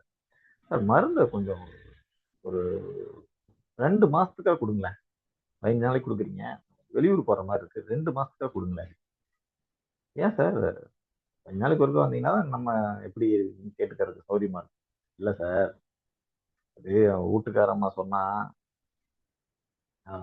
பொண்ணு வந்து சென்னையில இருக்கான், அது 2வது குழந்தை கன்சீவா இருக்காமா, போய் பார்க்கலாமா அப்படின்னு கேட்டா. சரி, நமக்கும் யார் சார் இருக்கா, அவ்வளவுதான் ஒரே பொண்ணு, இது வந்து இப்படி ஆயிடுச்சு, நம்ம நிலைமை இப்படி ஆயிடுச்சு, அதுக்காக நம்ம பொண்ணை விட்டுற முடியுமா சார், சரி போய் பார்ப்போம், பார்த்துட்டு தான் வருவோம் அப்படின்ட்டு இருக்கேன் சார். நல்லா பொண்ணு அன்னைக்கு ஃபோன் பண்ணி அழுதா. சரிங்க, என் மனசு கேட்கல, அவ்வளோ செல்லமா வளர்த்த பொண்ணு, நம்ம நம்ம ஜாதி கௌரவம் அப்படிங்கிறதுக்காக விட்டுட்டு இருக்க முடியாதுல்ல சார், நம்மளும் போயிடுவோம் சார், போயிட்டு வருவோம். என்ன சார், நான் சார் இந்த காலம்லாம் மாறி போச்சு சார், எல்லாம் இப்பெல்லாம் எல்லாமே எல்லா ஜாதி விட்டு எல்லாம் பண்றதெல்லாம் சகஜமா போச்சு சார், நம்ம ஏன் சார் போட்டு வரத்துக்கு வேலமா இருக்கணும், அதனால போய் அவங்க ஒரு 2 மாசம் இருந்துட்டு வரலான்னு இருக்கேன் சார், அதுக்காக ஒரு 2 மாசத்துக்கு மருந்து கொடுத்தேன் சார் அப்படின்னு. அப்போ இந்த மருந்து அவருடைய உடல்ல இருக்கிற அந்த தொந்தரவுகளை மட்டுமே சரி பண்ணல, அவருடைய மனசையும் சேர்த்து சரி பண்ணிருக்கு. அவருடைய அந்த கேரக்டர் பார்த்தீங்கன்னா ஒட்டுமொத்தமா நக்ஸ்வாமிக்காவே இருந்தது. அதாவது அந்த காலகட்டங்கள்ல, அந்த ஒரு 6 வருட காலகட்டங்கள்ல அவர் ரொம்ப சிடு மூஞ்சியா இருக்காரு. எதுக்கு எடுத்தாலும் எரிஞ்சு விழுந்திருக்காரு, அவங்க வீட்டுக்காரியை போட்டு அடிச்சிருக்காரு. யாராவது எதிர்த்து பேசினா உடனே கோவம் வந்துடும், அதாவது ஒரு நல்லதுன்னு யாரோ சொன்னாலும் உடனே கோவம் வந்துடும். அந்த அளவுக்கு ஒரு சிடுமூஞ்சியா அவர் இருந்தார். இது எல்லாமே நக்ஸ்வாமிக்காவுடைய சிறப்பான குணம். நக்ஸ்வாமிக்காவுடைய முக்கியமான பயம் என்னன்னா, மற்றவங்க என்ன நினைப்பாங்க அப்படிங்கிறது தான். இது வந்து ரொம்ப ஒரு ஆன்மீகத்திலேயே இந்த பயத்தை நீக்கிறதுங்கிறது இதுக்கு ரொம்ப மெடிடேஷன் பண்ண வேண்டியது. இது சாதாரணமா இந்த மருந்துல ரொம்ப முக்கியமான பயமா மற்றவங்க என்ன நினைப்பாங்க. இப்ப நம்ம ஒண்ணு செஞ்சுட்டோம், அதனால நமக்கு ஒரு பேர் கெட்டு போயிருந்தா மற்றவங்க என்ன நினைப்பாங்க, எல்லாமே மற்றவங்க என்ன நினைப்பாங்க அப்படிங்கிற பயம் இந்த. ஏன்னா இவருக்கு தன்னுடைய தன்மானம், சுயமரியாதை, இதெல்லாம் ரொம்ப முக்கியம். கௌரவம், பேரு, புகழ், இதெல்லாம் ரொம்ப முக்கியம். இது எல்லாம் கேள்விக்கு இடமாயிருச்சுன்னா மற்றவங்க அதை பத்தி என்ன நினைப்பாங்க அப்படிங்கிற பயம் அதுக்கு ரொம்ப முக்கியமா இருக்கு. இதனால என்னன்னா ஒரு தன்னம்பிக்கை போயிடும். நம்மளை ஏற்கனவே அவமானப்படுத்திட்டாங்க, இனிமே யாரும் நம்மளை அவமானப்படுத்திடக்கூடாதுங்கிறதுக்காக எச்சரிக்கையா இருக்கும். யாரும் நம்மளை கேள்வி கேட்டு பதில் சொல்ற மாதிரி நிலை வந்துடக்கூடாது அப்படிங்கிறதுல ரொம்ப ஒரு சென்சிட்டிவா இருப்பார். சில ஆட்கள்லாம் நீங்க பார்த்துருப்பீங்க, இவங்க அந்த ஒர்க் பண்ற இடத்துல யாரும் என்ன கேள்வி கேட்டக்கூடாது, நான் வந்து அவங்கள கேள்வி கேட்கபடி எல்லா வேலையும் செஞ்சுருவேன், ஏங்க என்னைய பார்த்து கை நீட்டி என்ன அப்படின்னு என்ன கேட்டக்கூடாது, அப்படிலாம் என்ன வந்து டென்ஷன் ஆயிரும், அந்த இடத்துல வேலையில இருக்க மட்டும் வெளில வந்துடும். அதனால இது அப்படி இருக்கிறவங்க எல்லாம் தனக்கு கீழே வேலை பார்க்குறவங்க எல்லாம் எரிஞ்சு எரிஞ்சு விழுந்து அந்த வேலையை இவங்க நினைக்கிற நேரத்துக்குள்ள நினைச்ச மாதிரி செய்யணும்னு எதிர்பார்ப்பாங்க. ஏன்னா அப்படி செஞ்சாதான் மேலதிகாரிகள் இவங்களை கேள்வி கேட்க மாட்டாங்க. எப்படி இவர் நினைச்ச மாதிரி நினைச்ச டயத்துக்குள்ள செய்ய முடியலன்னா மேலதிகாரி இவங்க கேள்வி கேட்பாங்க. அப்படி ஒரு நிலைமை எனக்கு வந்துடக்கூடாது. அப்புறம் மேலதிகாரி வந்து என்ன நான் ஒழுங்கா வேலை பார்க்கறதில்ல அப்படி எதுவும் சொல்லிடக்கூடாது, அப்ப அவங்க ஏதாவது நினைச்சிருவாங்க அப்படிங்கிற அந்த பயம்லாம் அவருக்கு ரொம்ப இருக்கும். இதுக்கும் கூட ஒரு ஒரு பையன் இந்த தண்ணீர் கேன் போடுறாங்கல்ல, அந்த தண்ணி கேன் தயாரிக்கிற கம்பெனில மேனேஜரா இருந்தார் ஒருத்தி. அந்த பையன் வந்து என்கிட்ட வந்தாரு, அவர் கையெல்லாம் நடுங்கு, கை நடுக்கம் இருந்தது. கல்யாணம் ஆகல. அந்த பையன் தான் மேனேஜர். அவனுக்கு கீழ வந்து ஒரு 20 ஆட்கள் வேலை பார்க்குறாங்க. அதுல பாதி பெண்களும் கூட. அப்போ அந்த இடத்துல வந்து ஒரு வேலை பார்க்குறப்போ எல்லார்கிட்டயும் விரட்டி விரட்டி வேலை வாங்குவாரு. எல்லாத்துக்கும் சிறு சிறுன்னு உழுவாரு. இவங்களுக்கு மேல இருக்கிற அந்த ஓனரு, இவருக்கு மேல இருக்கிற மேனேஜிங் டைரக்டர் இவங்கெல்லாம் வர்றப்போ மீட்டிங் நடக்கும். மீட்டிங் நடக்கிறப்பெல்லாம் இவருக்கு வந்து ஐயோ அவங்கள ஏதாவது கேள்வி கேட்பாங்க, நம்மளை பத்தி ஏதாவது சொல்லிடக்கூடாதுன்னு. அப்போக்கி இவர் வந்து டேபிள்ல தண்ணி பாட்டில் வச்சிருந்து அதை எடுக்கிறது, அதை தண்ணி குடிக்கிறதுக்காக எடுக்கிறப்ப அப்படியே கை நடுங்க ஆரம்பிச்சிடும். அதை மறைக்கிறதுக்காக இவர் தண்ணியே அந்த நேரத்துல தண்ணி கொடுத்தாலோ டீ கொடுத்தாலோ காஃபி கொடுத்தாலோ குடிக்க மாட்டாரு. அதே மாதிரி வேற எங்கேயாவது போனா 4 பேர் இருக்கிற இடத்துக்கு போனா இவருக்கு வந்து அந்த தண்ணி குடிக்கிறதோ டீ குடிக்கிறதோ வேணான்றார். ஏன்னா அப்போ கை நடுக்கம் வந்து மற்றவங்க தன்னை பத்தி ஏதாவது சொல்லிடுவாங்களோ அப்படின்னு. இவருக்கு வந்து என்ன, தனக்கு நரம்பு தளர்ச்சி இருக்கு, நமக்கு நரம்பு தளர்ச்சி இருந்தா நம்ம நாளைக்கு கல்யாணம் பண்ண முடியாது, கல்யாணம் பண்ணா மனைவியை வந்து சந்தோஷமா வச்சுக்க முடியாது அப்படிங்கிற ஒரு இது. அது இல்லாம நரம்பு தளர்ச்சி எனக்கு இருக்கு, நரம்பெல்லாம் தளர்ச்சியா இருக்கு, அதனால நம்மளை பத்தி ஏதாவது சொல்லிடுவாங்க, ரொம்ப வீக்கான ஆள் அப்படின்னு சொல்லிடுவாங்க அப்படிங்கிறதுக்காக ரொம்ப எச்சரிக்கையா தனக்கு இருக்கிற வீக்னஸை மறைச்சிக்கிட்டே இருக்காரு. அப்புறம் இவர்கிட்ட உட்காந்து கேட்கிறப்ப என்னப்பா அதனால உங்களுக்கு என்ன பாதிப்பு அப்படின்னா, சார் இந்த மாதிரி எனக்கு இந்த நரம்பு தளர்ச்சி சரியாகணும் சார், நரம்பு தளர்ச்சி இருந்தா நாளைக்கு கல்யாணம் பண்ணிட்டு போய் அந்த கல்யாணம் ஒய்ஃப் முன்னாடி நம்ம கையெல்லாம் நடுங்கன்னா என்னை பத்தி என்ன சார் நினைப்பாங்க, ஐயோ நம்ம ஒரு நரம்பு தளர்ச்சி உள்ள ஆளை கல்யாணம் பண்ணிட்டு நினைக்க மாட்டாங்களா அப்படின்னு ஒரு எனக்கு இது சார். அதுவும் இல்லாம இப்பவே எனக்கு பிரச்சனை இருக்கு சார், ஆஃபீஸ் மீட்டிங்லயோ இல்லை வெளியூர்ல போய் கடையிலோ டீ குடிக்கவே முடியல சார், கையெல்லாம் நடுங்க சார், எனக்குலாம் கையெல்லாம் நடுங்கன்னா அவங்களாம் கடைக்காரங்களோ இல்லை பக்கத்துல இருக்கவங்களோ பார்த்தா என்ன சார் அப்படின்னா சார். சரி வேற என்னப்பா உனக்கு பாதிப்புனா, வேற எனக்கு வயிறு பிரச்சனை இருக்கு சார், சாப்பிட்டா வயிறு சாப்பிட்டதுக்கு அப்புறம் ஒரு நேரம் கல்லு மாதிரி ஆயிடுச்சு, சாப்பிட்டேன்னா போதும், சாப்பிட்டா உடனே ஒரு குட்டி தூக்கம் போட்டாதான் சார் வயிறு கொஞ்சம் ஃப்ரீயா இருக்கும், இல்லாட்டி எனக்கு தொந்தரவா இருக்கு. அப்புறம் நெஞ்சு கரிப்பு இந்த மாதிரி ஏப்பம் அதெல்லாம் இருக்கு சார். நைட்லயும் தூக்கம் சரியா இருக்காது, நல்ல நிம்மதியான தூக்கமே எனக்கு கிடையாது சார். அப்புறம் என் வேலை பார்க்குற இடத்துல எனக்கு ரொம்ப கோவம் வருது சார், யாராவது என்னை எதிர்த்து பேசிட்டா அவ்வளவு கோவம் வருது சார், ஏன்னா கட்டுமே அப்படி எரிஞ்சு விழுந்துரும் சார், கட்டுமே திட்டிடுவோம் சார். அங்கே ஆபீஸ்லயே வந்து சிடுமூஞ்சின்னு தான் சார் பேரே வச்சிருக்காங்க. அந்த அளவுக்கு எனக்கு ரொம்ப கோவம் வருது சார் இப்ப அப்படின்னு சொன்னார். அவருக்கும் இந்த மருந்து தான் கொடுத்து அவருக்கு கொஞ்சம் கொஞ்சமா அவருடைய அந்த கை நடுக்கம் எல்லாம் சரியாகி அவர் பழைய நிலைமைக்கு வந்து அதுக்கப்புறம் அவர் திருமணமும் பண்ணிட்டார். என்னன்னா அந்த நக்ஸ்வாமிக்காவுடைய கேரக்டர் அவருடைய அந்த குணத்தையே மாற்றி, இவருக்கு கேள்வி கேட்டாவே பிடிக்காது, ஒரு மாதிரி எரிச்சல் ஆயிடுறாரு. இவர் யாரும் எதிர்த்தே பேசிடக்கூடாது, இவர் பேச்சுக்கு மறு பேச்சு வந்துடவே கூடாது, மறு பேச்சு வந்துருச்சுனாவே டென்ஷன் ஆயிடுவார். மீறி பேசிட்டா உங்களுக்கு சில நேரங்கள்ல அடி கூட விழ ஆரம்பிச்சு. வீட்டுக்காரம்மா வந்து இருக்கு, இவரு ஆபீஸ் விட்டு லேட்டா வர்றாரு, ஏங்க எவ்வளவு நேரம், நேரம் ஆச்சுன்னு சொல்றோம்ல, என்னதான் என்ன நேரம் ஆச்சு, எங்க போனீங்க, ஆபீஸ் விட்டு நேரம் வீட்டுக்கு வர எங்கெங்க போனீங்க, அதான் எதுக்கு சும்மா சும்மா கேள்வி கேட்ப, இல்ல நீ சொல்லியே ஆகணும், எனக்கு எங்க போனீங்கன்னு தெரிஞ்சே ஆகணும்னா இவர் ஒரு கட்டத்துக்கு மேல டென்ஷன் ஆயிடுது. அதாவது ஒரு கேள்வியோட அவருக்கு கோவம் வருதுன்னு தெரிஞ்சோடனே நிப்பாட்டிடணும், 2 3 கேள்விக்கு இவர் தொடர்ந்து எடுத்து கேள்வி கேட்டு இருந்தா அப்புறம் திட்ட ஆரம்பிப்பாரு, திட்டுக்கும் அவங்க அடங்கல்னா அடிச்சிருவார். இப்போ அது வந்து என்னன்னா அந்த இவருடைய அந்த மரியாதை இவர், ஏன்னா ஒருத்தங்க தொடர்ச்சியா ஒருத்தங்களை கேள்வி கேட்கறாங்கன்னா அவங்களுக்கு அங்க மரியாதை இல்லை, அவங்களுடைய செயல்பாடுகள் கேள்விக்குரியதா ஆயிடுச்சு அப்படிங்கிறது அர்த்தம். அப்புறம் இவருடைய அந்த ரெப்புடேஷன் குறைய ஆரம்பிக்குதுங்கிறது தெரிஞ்ச உடனே அவருக்கு கோவம் வந்து அடிச்சுவார். அடிச்சுட்டா அவருக்கு அதுக்கப்புறம் அதுக்காக நீங்க ஒரு கோவப்பட்டு அடிச்சுட்டாருன்னா அது இவர் செய்தது தப்பு தானே, அதுக்காக ஒரு வைஃப்ட மன்னிப்போ ஒரு சாரி அப்படின்னு சொல்லவே முடியாது. அளவிடுறதோ காயப்படுத்துறதோ திட்டுறதோ அதுக்காக ஒரு மன்னிப்பே கேட்க மாட்டார். இதெல்லாம் இப்படி பண்ணிட்டோமே, ரொம்ப நம்ம ரூடா நடந்துக்கிட்டோமே, சரி மறுபடியும் போய் அடுத்த நாள் போய் ஒரு மல்லிப்பூ வாங்கி கொடுத்து சமாதானப்படுத்துவோம், சரி இல்ல ஏதோ கோவத்துல இருந்தேன் செஞ்சுட்டேன் அப்படிலாம் சொல்லவே மாட்டார். அது நடக்காத மாதிரியே அடுத்த நாள் நடந்துப்பாரு. ஒரு மாதிரி ஒரு அந்த சிடுமூஞ்சி அப்படிங்கிற அந்த இது வந்து ரொம்ப சரியா இருக்கு, ஒரு பொருத்தமான வார்த்தையா இருக்கு. அதே நேரத்துல இவர் ரொம்ப ஒரு பொறாமக்காரராகவும் இருப்பார். பொறாமை ஏன் வருதுன்னா, பொறாமைங்கிறது நமக்கு இல்லாத தகுதி இன்னொருத்தனுக்கு இருக்கிறப்பதான் நமக்கு அந்த பொறாமை வரும். இப்போ குடும்ப தலைவன்னா நம்ம தலைவன் அப்படின்னா சில தகுதிகள் இருக்கும்னு நம்ம முன்னாடி பார்த்தோம். அந்த தகுதிகள்ல நமக்கு சில தகுதிகள் இல்லாம இருக்கிறப்போ அதே தகுதிகளோட இன்னொருத்தங்க ஃபுல்லா தகுதி இருக்கிறப்ப என்ன ஆகுதுன்னா அவங்க மேல நமக்கு பொறாமை வருது.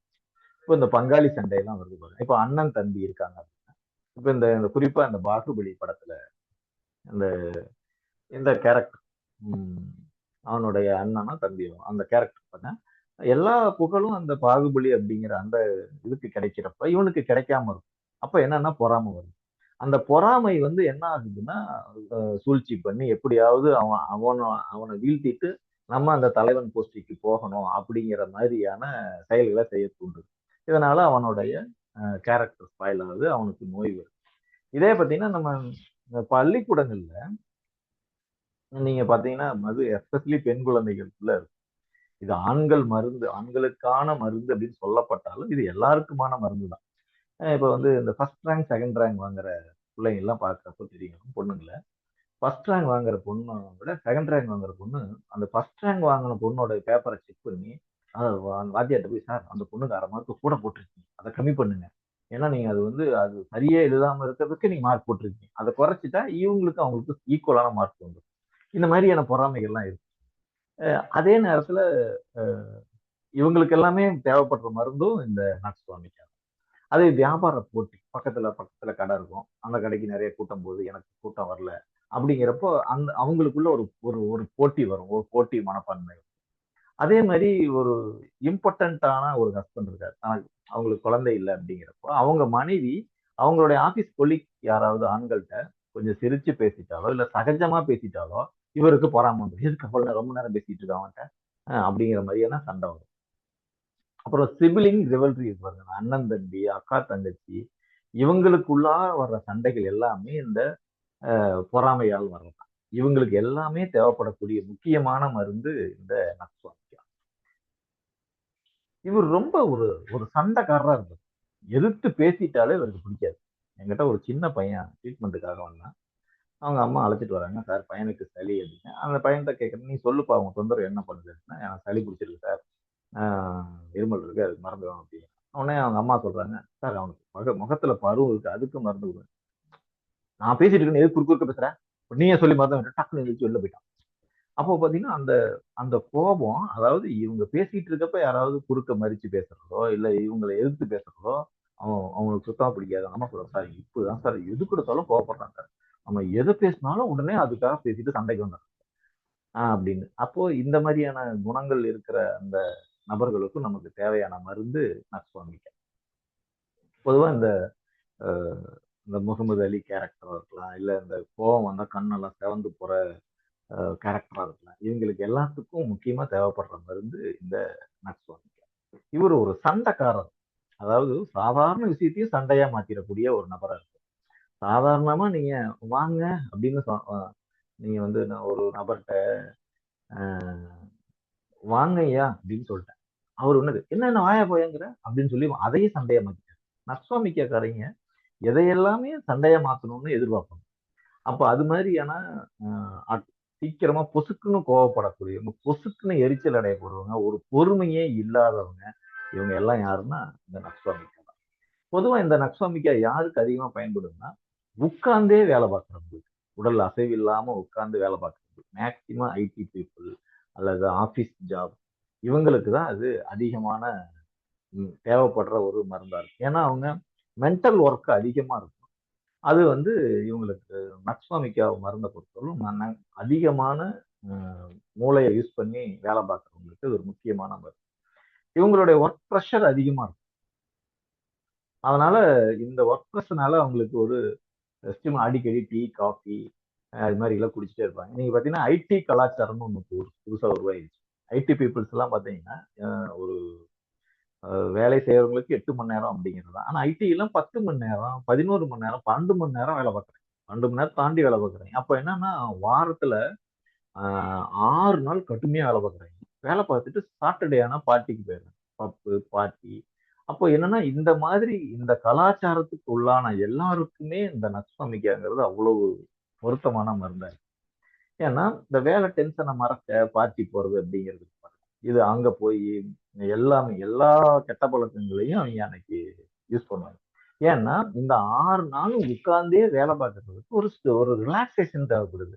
அது இல்லாம அடுத்த வாரத்தை புதுசா தொடங்குறதுக்கு ஒரு ஸ்டார்ட்டிங் பாயிண்ட் தேவைப்படுது. அப்போ நம்ம ரிலாக்ஸ் ஆனாதான் அடுத்த வாரத்தை நல்லா ஒர்க் பண்ண முடியும். அப்போ இந்த மாதிரி செய்யறவங்க எல்லாருமே யாருன்னு பார்த்தீங்கன்னா நக்ஸ்வாமிக்கா தான்.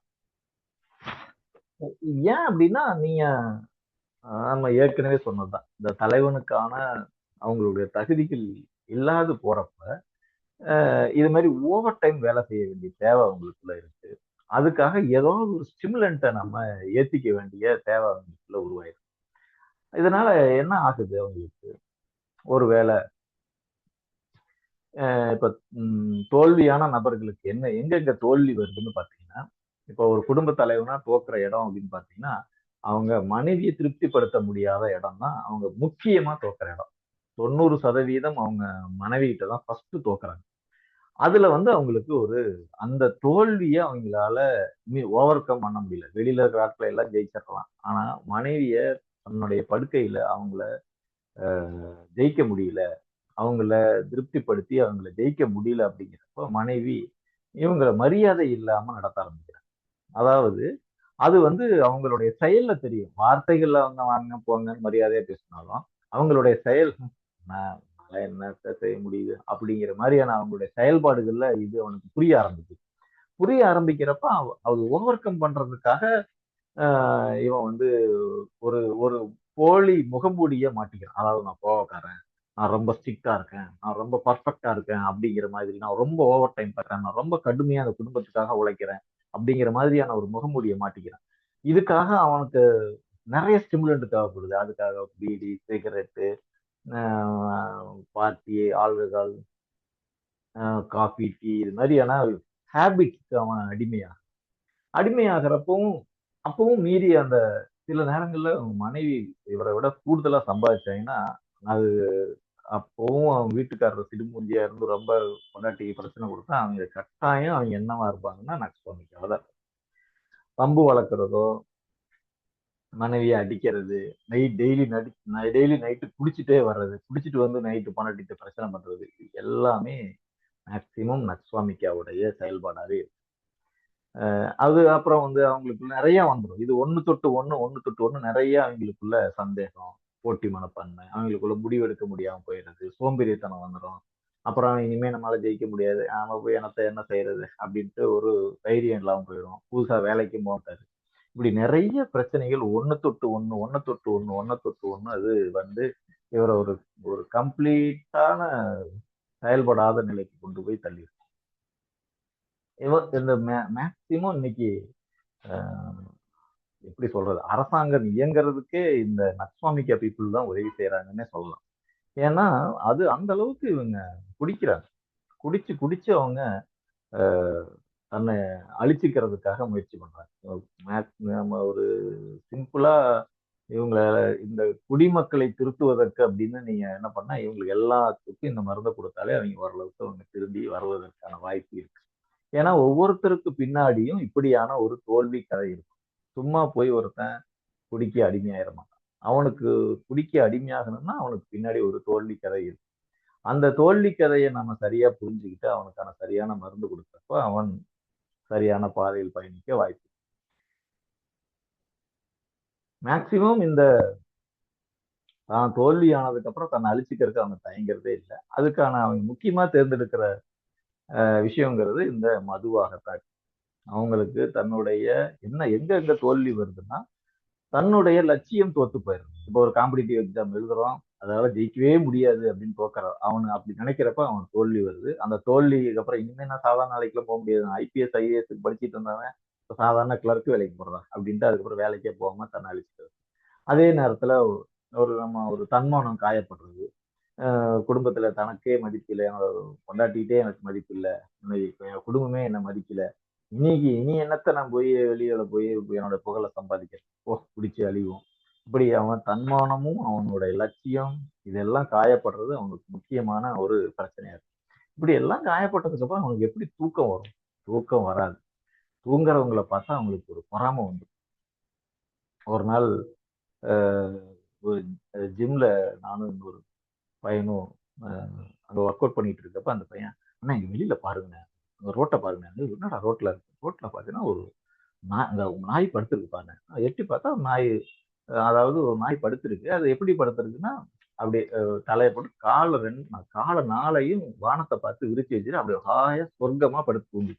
அண்ணா அந்த நாய் எனக்கு கொல்லும் போல் இருக்குன்னு அப்படின்னு. ஏப்பா அப்படின்னு? ஏன் அப்படி சொல்ற? அந்த நாய் என்ன பண்ணுச்சுங்க? எப்படி தூங்குது பாருங்க, எப்படி தூங்குது. எனக்கெல்லாம் தூக்கமே வர மாட்டேங்குது. அந்த நாய் அப்படி தூங்குது பாருங்க அப்படின்னு அந்த நாய் மேல கோவப்பட்டான். என்னடா இப்படி கோவப்பட்டு கிளம்பிட்ட? ஏன்னா எனக்கு தூக்கமே வர மாட்டேங்குது. அந்த நாய் பாருங்க அப்படி தூங்குது. அப்படி நமக்கு நல்லா தூங்குறவங்கள பார்த்தா சில நேரத்துல பொறாம வரக்கூடிய நபர்கள் இந்த நப்சோனிக்கா. ஏன்னா இவங்களுக்கு தூக்கமே வராது. அப்படியே ஆனா புத்தகத்தை எடுத்து வச்சா தூக்கம் வந்துடும். ஆனா போய் பெட்ல படுத்தா தூக்கம் வராது. அப்படியே புரண்டு புரண்டு படுத்துட்டு இருப்பாங்க. அப்புறமா ஏதோ ஏதோ லேசா அப்படியே தூங்குற மாதிரி இருக்கும். அந்த அரை தூக்கமும் 3 மணிக்கு முழிப்பு வந்துடும். கரெக்டா 3 மணிக்கு எனக்கு முழிப்பு வந்துட்டு சார்ன்னு சொன்னாலும் இந்த மருந்து தான். 3 மணி 4 மணிக்குள்ள தூக்கம் கலைஞ்சு போய் அதுக்கப்புறம் தூங்கவே முடியாது. அப்புறமா பாத்தீங்கன்னா அப்புறம் ரொம்ப நேரம் கஷ்டப்பட்டு அப்புறமா ஒரு 5, 6 மணிக்கு படுப்பாரு. அப்புறம் தான் ஒரு தூக்கம். அது ஒரு அந்த அந்த டயர்ட்ல படுத்திருப்பாரு வெளிய.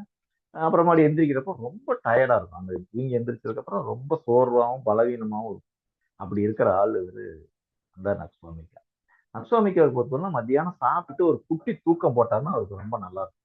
அதை நீங்க பொதுவா மத்தியானம் சாப்பிட்டோன்னா சார், சாப்பிட்டுட்டு நல்லா ஒரு 10 நிமிஷமாவது சார் படுத்து இருந்துச்சு சார் நல்லா இருக்கும் அப்படின்னு சொன்னாவே அவங்க யாரா இருக்கலாம், நக்ஸ்வாமிக்காவா இருக்க வாய்ப்பு இருக்கு. மேக்சிமம் இப்போ அந்த நக்ஸ்வாமிக்காவை வந்து நம்முடைய உடல்ல நிறைய மருந்து எடுத்துக்கிறோம். இப்போ இருக்கிற காலகட்டங்கள்ல நிறைய மருந்து எடுத்துக்கிறோம். அது மருந்துகள் மட்டுமே இல்லை, ஸ்டிமுலன்ட்னு சொல்லக்கூடிய இந்த ஊக்க மருந்துகள். அதாவது ஊக்க மருந்துன்னா நான் போதை மருந்துகளை சொல்லலை. இப்போ காஃபி, புகை, டீ, மதுபானங்கள், அப்புறம் இந்த மசாலா, காரம், இப்போல்லாம் ஃபாஸ்ட் ஃபுட் கலாச்சாரம். இந்த ஃபாஸ்ட் ஃபுட்டு இது எல்லாமே எடுத்துக்கிறோம் பாருங்க. அதெல்லாம் அதாவது இந்த விரைவாக உடம்புக்கு ஸ்ட்ரென்த் தரக்கூடிய, எனர்ஜி தரக்கூடிய, நமக்கான சக்தியை ஊக்கக்கூடிய மருந்துகள்லாம் இதெல்லாம் எடுத்துக்கிறதுனால நம்ம உடம்பு கொஞ்சம் கெட்டு போயிடும். இந்த இந்த எல்லா மருந்து எடுத்துக்கிட்டவங்களுக்கு அந்த மருந்துகளுடைய தன்மையை உடம்புல இருந்து அந்த மருந்துகளுடைய தன்மையை உடம்புல இருந்து நீக்கிறதுக்கான மிக முக்கியமான மருந்து இந்த நக்ஸ்வாமிக்கா. ரொம்ப நாளா நிறைய மருந்து எடுத்துட்டு இருக்கோம் சார். நம்ம மருந்து தொடர்ச்சியா நிறைய மருந்து எடுத்துட்டு இருக்கோம் சார்னா நீங்க அவங்களுக்கு சிம்பிளா இந்த மருந்து கொடுத்தாலே அவருக்கு அந்த பாதிப்புகளிலிருந்து விடுபட்டுருவாரு. அவருக்கான நோயிலிருந்துமே விடுபடுவதற்கான வாய்ப்பு இருக்கு. பொதுவா சத்தம், வெளிச்சம், இவங்க மேல தொடுகை, சூழல், உணவு, இது எல்லாமே இவங்களுக்கு சென்சிட்டிவா, இது எல்லாமே இவங்களுக்கு பிரச்சனை தான். இதெல்லாம் கொஞ்சம் இது சத்தம் லேசா சத்தம் கேட்டாலே இவருக்கு டென்ஷன் ஆயிடும். வீட்டுல எல்லாம் இப்போ குழந்தை வருது, டிவி வீட்டுக்குள்ள வர்றப்ப டிவி எல்லாம் ஆஃப் ஆயிருக்கணும், கப்பு சிப்புன்னு இருக்கணும், வீடு எல்லாம் அப்படியே அமைதியா இருக்கணும். அதை விட்டுட்டு அங்க பசங்க கால் கத்திட்டு இருக்காங்க, டிவி ஓடிட்டு இருக்குன்னா கூப்பிடுவாரு, எதுவும் சொல்ல முடியாதுவா அப்படின்னு கூப்பிட்டு டப்புன்னு ஒரு அறை. அப்போ அதுமே அடி, உடனே எடுக்கணும் அடி. ஏன்னா இவருக்கு இந்த சென்சிட்டிவ், இந்த சத்தம், வெளிச்சம், அதே மாதிரி எல்லாம் ஒரு மாதிரி கண்ணை பறிக்கிற மாதிரி ஏத்த மாதிரி ஒரு வண்டியில போயிட்டு இருக்காரு, கார் ஏத்த மாதிரி வெளிச்சமா அடிச்சுவார். அதனால வந்து டென்ஷன் ஆகி திட்டுவார், என்ன வண்டி ஓட்டுறான், என்ன லைட் வச்சிருக்காங்க அப்படி. அப்புறம் இந்த வெளிச்சம், சத்தம், இவரை தொடர்றதும் இவருக்கு பிடிக்காது. யாராவது வந்து ரொம்ப எதுக்கு தொட்டுறாரு, தொட்டு பேசாரு, தள்ளி நின்று பேசு அப்படிங்கிற. இவர் ரொம்ப இவரோட உடம்பே ரொம்ப சென்சிட்டிவான ஒரு உடம்பா. அப்படியான நபர்களுக்கும் இது ரொம்ப முக்கியமான ஒரு மருந்து. யாரெல்லாம் ரொம்ப சிடுமூஞ்சியா இருக்காங்களோ, யாரெல்லாம் ரொம்ப எதுக்கெடுத்தாலும் எரிஞ்சு விழுறாங்களோ, ஒரு ஒரு அதாவது அவர் வெறும் அன்பான வார்த்தைகளாலேயே ஒரு மனசு, ஏங்க லேட்டா வந்தீங்க அப்படின்னு கேட்டதுக்கே டென்ஷன் ஆகிற ஆளு, என்ன போய் இப்படி கேட்ட, என்ன லேட்டா வரனா அப்படின்னா என்ன சந்தேகப்படுறியா அப்படின்னு உடனே டக்குன்னு அதுக்காக ஒரு டென்ஷன் ஆகி அதுக்காக கோவப்படுறது, குடும்பத்தையே அன்னைக்கு ரணகலப்படுத்திடுவார். வீட்டுக்கு போ, அம்மா வீட்டுக்கு போன்னு துரத்தி விட்டுரு. அங்க கூட என்னம்மா பிரச்சனை, ஏங்க லேட்டா வந்தேன்னு வாங்க கேட்டேன், அதுக்கு இவ்வளவு பெரிய பிரச்சனையா. அப்போ அது எந்த விதமான ஒரு தீங்கற்ற வார்த்தைகள் கூட ஒரு பெருசா மனசு புண்படக்கூடியவர். அதனால ஒரு பெரிய பிரச்சனையே உருவாக்கி விட்டக்கூடியவர் இவரா இருக்கார். இவருக்கு எதிராக பேசுறதை இவரால் ஜீர்ணிச்சிக்கவே முடியாது. இவருக்கு ஒரு சின்ன முரண்பாடு கூட இவரால் தாங்கிக்க முடியாது. ஒரு சின்ன தொந்தரவு, வலி இவரால தாங்க முடியாது, பொறுத்துக்கவே முடியாது. ஒரு பார்த்தா ரொம்ப சிடு மூஞ்சியா, ரொம்ப கோவக்காரரா அப்படியே ஆள பார்த்தா ஒரு அந்த அந்த அப்படி இருப்பாரு. ஆனா வலின்னு வந்துருச்சுன்னா, ஐயோ! உடனே ஒரு ஒரு ரொம்ப ஒரு கோழையா மாறி வலியில அழுவாரு. வலி இருக்கப்ப வீட்ல இருக்க எல்லாத்தையும் திட்டுவாரு ஆரம்பிச்சு. என்ன உங்களால தான் இப்படி. நீ எதுக்கு இது காரமா குழம்பு வச்ச? அத சாப்பிட்டு தான் எனக்கு வயித்த வலிக்குதும்பாரு. ஒரு வலி வந்துச்சுன்னா அவருக்கு பொறுமையே இருக்காது. வலியில நிக்க முடியாது. கிட்டத்தட்ட ஒரு பைத்தியம் மாரி ஆயிருவாரு. வலி பொறுக்க முடியாது. வலி பொறுக்க முடியாம என்ன ஆயிருவாருன்னா, ஐயோ! வலி வலி இந்த வலி இருக்கிறதுக்கு நான் செத்தே போயிடலாம் போல இருக்கு. ஏதாவது தற்கொலை பண்ணி செத்தரலாம் போல இருக்கு அப்படின்னு சொல்லுவாரு. அவங்க சுத்தி இருக்கவங்கலாம் பயந்துப்பாங்க. ஐயோ! சூசைட் கீது பண்ணிக்க போறாரு. அப்புறமா சில நேரத்துல பண்ணிட்டு தொலையேன் அப்படின்னு யாராவது சொல்லிட்டாங்கன்னா, ஐயோ! செத்து போறதுக்கு எனக்கு பயமா இருக்கே அப்படின்ருவாரு. ஏன்னா சூசைட் பண்ணிக்கிறதுக்கு அவர் பயப்படுவாரு. ஆனா வலியில செத்து போயிடலாம் அப்படிங்கிறத சொல்லிட்டே இருப்பாரு. வலி இருக்கும்போது சண்டை போடுவாரு, திட்டுவாரு, ரொம்ப எரிச்சல் அடைவாரு, அழுவாரு, சாபம் விடுவாரு. உனக்கு வந்தா தெரியும். உனக்கு வரட்டும் வலி. அப்பதான் உனக்கு தெரியும். என்ன இந்த வலி பொறுக்க மாட்டியான்னு யாராவது சொல்லிட்டா போதும். உனக்கு வரணும் இந்த வலி அப்படின்னு சொல்லி அவர் சாபம் விடுவார். மொத்தத்துல ஒரு நிதானமாவே அவரு இருக்க மாட்டார். இவர் எப்படிப்பட்ட ஆள்னா கொஞ்சம் ஒரு ஒரு ஒரு குளிர்ச்சியான ஆள். இவருக்கு போர்வை போத்திக்கணும். உடம்பு வந்து கொஞ்சம் ஜில்லுன்னு தான் இருக்கும். சளி ஈஸியா பிடிக்கும் இவருக்கு. ஃபர்ஸ்ட் மூக்கு சளி தான் ஆரம்பிக்கும். அப்புறம் மூக்கு சளி ஆகி அது நெஞ்சு சளி ஆயிரும். இப்போ ஜில்லுன்னு காத்து வீசினாலே அவருக்கு ஒத்திக்காது. போத்திக்காம இருக்கவே மாட்டார். போத்திக்காம இருந்தாருன்னா அவருக்கு அது உடனே தொந்தரவு வரும். காய்ச்சல் இருந்துச்சுன்னா அது எப்படி காய்ச்சலா இருந்தாலும் சரி, ரொம்ப கொதிக்கிற காய்ச்சலா இருந்தாலும் சரி, ரொம்ப குளிர்ற காய்ச்சலா இருந்தாலும் சரி, இவரு போத்திட்டு தான் அவர் இருப்பார். அதே மாதிரி இந்த நாற்றம், ஸ்மெல்லு அதெல்லாம் ஒத்துக்காது. ஸ்மெல்லு ஒத்துக்காது, சவுண்ட் ஒத்துக்காது, தொடர்றது ஒத்துக்காது, வெளிச்சம் ஒத்துக்காது. இதெல்லாம் ரொம்ப அதிகமா இருந்தா மயக்கமே போட்டுருவாரு. அதே மாதிரி பிரசவ டயத்துல பிரசவ வலிக்கெல்லாம் மயக்கம் போடக்கூடிய பெண்களும் இந்த நக்ஸ்வாமிகா கேரக்டர்ல வருவாங்க. ரொம்ப நெடி, அதிக நெடி, சாப்பிட்டா காலையில அடிக்கடி மயக்கம் போட்டு விடக்கூடிய கேரக்டர் இவங்க இந்த நக்ஸ்வாமி. நக்ஸ்வாமிக்காவுக்கு முக்கியமான பிரச்சனை வயிறு தான். வயிறு அவருக்கு ரொம்ப பிரச்சனை பண்ணும். அவருக்கு அந்த புளிச்ச கசப்பான ஏப்பம் வரும், கொமட்டலும் வாந்தியும் ஒவ்வொரு நாள் காலையிலயும் வரும். மேக்சிமம் பார்த்தீங்கன்னா நைட்டு ட்ரிங்க்ஸ் அடிச்சுட்டு வந்தா காலையில கொமட்டல் வாந்தி எல்லாம் வரும் பார்த்தீங்களா. அப்போ அதுக்கெல்லாம் வந்து பார்த்தீங்கன்னா இவங்களுக்கு இந்த நக்ஸ்வாமிகா பீப்புளுக்கும் காலையில எந்திரிச்சோன்னே வாந்தி, கொமட்டல் இதெல்லாம் இருக்கும். அதற்கு கையை விட்டு வாந்தி எடுத்தா நல்லா இருக்கும் போல் இருக்கும். வாந்தி வந்துருச்சுன்னு வாந்தி வர்ற மாதிரி இருந்துச்சுன்னா உடனே கையை உள்ள விட்டு எப்படியாவது உள்ளு விடுங்கிறத எடுத்துட்டா ஃப்ரீ ஆயிரும்னு நினைப்பாரு. அது அந்த கேரக்டர் அவருக்கு. வாந்தி அதிகமா சாப்பிட்டாலும் காலையிலயும் இருக்கும், ரொம்ப அதிகமா சிகரெட் குடிச்சாலும் இருக்கும், அப்படிதான் இருக்கும். கல்யாண சாப்பாடு, இந்த விருந்து சாப்பாடு இதெல்லாம் அவருக்கு எதுக்களிக்கும்.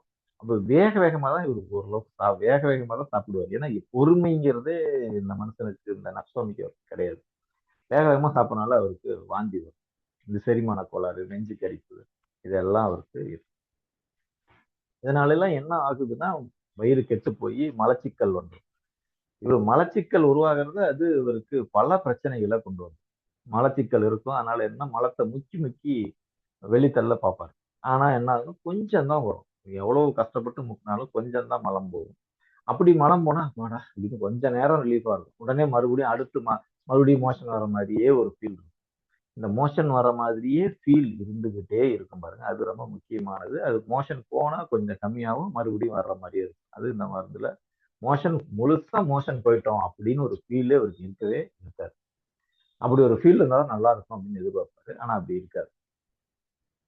பொதுவா மோஷன் போறதுக்காக டெக்னிக்ஸ் அவர் கையாளுவார். மோஷன் போறதுக்கு நைட் 2 வாழைப்பழம் சாப்பிடுவாரு. காலையில எந்திரிச்சோன்னா டீ சாப்பிடுவாரு. இல்லாட்டி பீடி, சிகரெட் இது எல்லாம். இதுக்காகவே அவரு சிலர்லாம் சொல்லுவாங்க, நைட் நான் எப்போ ட்ரிங்க் சாப்பிடுவாங்க. எதுக்குங்க சாப்பிடுறீங்க? அப்ப சாப்பிட்டா சார் காலையில மோஷன் ஃப்ரீயா போகும். அப்படின்னு சொன்னாவே நம்ம இந்த மருந்தை கொடுக்கலாம். அந்த அளவுக்கு இது ரொம்ப முக்கியமான குணம் அது. இதுக்காகவே நிறைய மோஷன் போகலாம் சார். ஆரோ இருக்க நான் பேதி பேதி எடுத்துப்போம் சார். ஏன் மோஷன் போனதான் சார் ஃப்ரீயா இருக்கும். ரெகுலரா எனக்கு மோஷன் போனேன் சார். அதுக்காகவே நான் பேதி மருந்து சாப்பிட்றேன் சார்னு சொன்னாலும் நம்ம இந்த மருந்தை கொடுக்கலாம். சிலர்லாம் திரிபலா சூரணங்கள் இது மாதிரியான இதெல்லாம் நம்ம ரெகுலராகவே சாப்பிடுவாங்க. ஏன்னா மோஷன் போறது சார் அப்படின்னு. ஏன்னா மோஷன் பண்ணதான் சார் ஃப்ரீயா இருக்கும் அப்படின்னு சொல்றதும் இந்த மருந்துல ஒரு முக்கியமான வயிறு சாப்பிட்டதுக்கு அப்புறம் 2 மணி நேரம் கல்லு மாதிரி இருக்கும். அந்த 2 மணி நேரத்துக்கு எதையும் யோசிக்க முடியாது. இடுப்பு துணி இவருக்கு டைட்டா இருக்கக்கூடாது. லூஸாக தான் இருக்கணும், சாப்பிட்ட பிறகு ஒரு குட்டி தூக்கம் போட்டாகணும். வயிறு வந்து கவலையில் இருக்கிறப்போ காப்பி குடிக்கிறனாலையோ இந்த போதை மருந்துகளாலேயோ வயிறு வந்து கெட்டு போயிடும். அதே மாதிரி இந்த ராஜபோக வாழ்க்கைன்னு ஒன்று இருக்கு பாருங்க, சுகபோக வாழ்க்கை, அதுவும் இவருக்கு நிறைய பிரச்சனை கொடுக்கும். அவர் வயிறுக்கு ரொம்ப பிரச்சனை. இவருக்கு நிறைய இந்த பைல்ஸ் கம்ப்ளைண்ட்ஸ் எல்லாம் வரும்.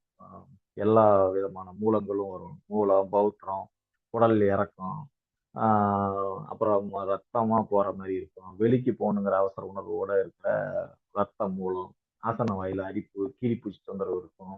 அது தூங்கி எந்திரிச்சோடனே கீரிப்பூச்சி தொந்தரவு இருக்கும். கிட்னி ஃபெயிலியர்ஸ் கூட வரும். கிட்னி ஸ்டோன்ஸ் வரும்.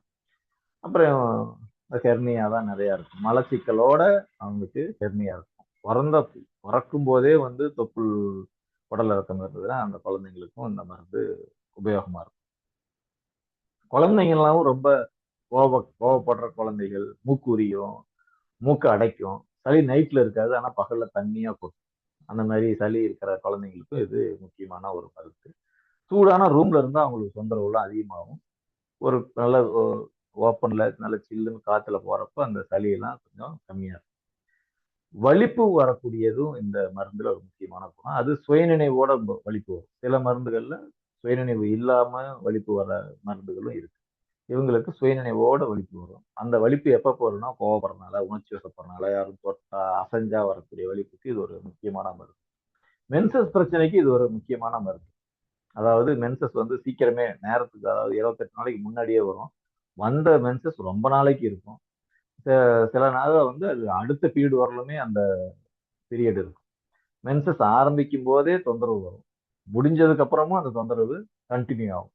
2 வாரத்துக்கு ஒருக்க கூட பீரியட் வரும். ஆனாலும் அதாவது இந்த பீரியடு கரெக்டா வரவே வராது.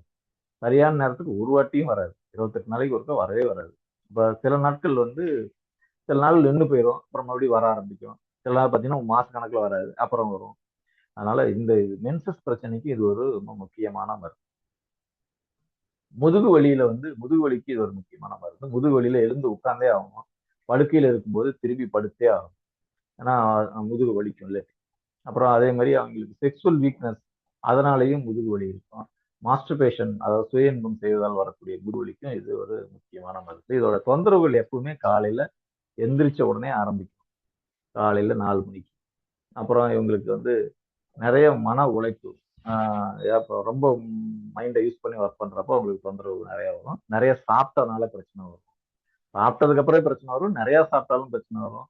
இதெல்லாம் அவங்களுக்கு தொந்தரவு வரும். கோபம் ரொம்ப முக்கியமான காரணம், அவமானம் ஒரு காரணம், தோல்வி ஒரு காரணம். எப்ப தொந்தரவுனா நல்லா இருக்குன்னா சாயந்தரம் நேரம் எங்களுக்கு கொஞ்சம் நல்லா இருக்கும், ரெஸ்ட் எடுத்தா நல்லா இருக்கும், கொஞ்சம் படுத்திருந்தா நல்லா இருக்கும். இதெல்லாம் இந்த மருந்தை பற்றியான குணங்கள். இந்த மருந்துடைய முக்கியமான உணர்வு என்னன்னு பார்த்தீங்கன்னா, இவங்களுக்கு ஒரு தான் பின்னுக்கு தள்ளப்படுறதாக ஒரு ஒரு ஃபீலிங் இருக்கும். நம்ம முன்னேறியே ஆகணும், முன்னேறணும்னா போராடணுங்கிற ஒரு ஃபீல் இருக்கு. அதனால இந்த ஒரு குறிப்பிட்ட இலக்கை அடையிறதுக்காக தீவிரமா போராட்டம். ஜெயிச்சாதான் வாழணும், இல்லாட்டி போயிடணும் அப்படிங்கிற ஒரு கணக்கு. அதுக்காக தான் அந்த போதை மருந்து பக்கங்களோ குடிப்பழக்கத்துக்குள்ளோ போயிடுறது. இவங்களோட இது என்னன்னா, இவங்களுக்கு இந்த இந்த ஜெயிக்கிற போராட்டத்துக்காக தீவிரமா இருக்காங்க பாருங்க. அப்ப ஏதாவது தடை வந்துருச்சுன்னா இவர் பொறுமை இழந்துருவாரு, பொறுமை இழந்து போயிடுவாரு. அந்த தடையெல்லாம் உடனே நீக்கணும்னு நினைப்பாரு. எனது வழியில இருந்து விலகி நில்லு அப்படிங்கிறதா அவருடைய இதா இருக்கு. இவர் யாரும் இவரோட பாதையில எடுத்து நின்றக்கூடாது.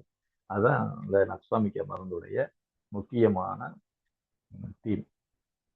இந்த மருந்து ஹோமியோபதி இலக்கியங்கள்ல ரொம்ப மிக மிக முக்கியமான மருந்து. இது ஒரு ஆண்களுக்கான மருந்துன்னு பொதுவா சொல்லப்பட்டாலும் இது பெண்களுக்குமே இது தேவைப்படக்கூடிய ஒரு முக்கியமான மருந்து. இந்த மருந்து எல்லாரும் தெரிஞ்சுக்கிறது ரொம்ப அவசியம் அப்படிங்கிறதுக்காக இந்த மருந்தை மருந்தா நடத்திருக்கேன். நன்றி. ஏதாவது சந்தேகம் இருந்தா நீங்க கேட்கலாம்.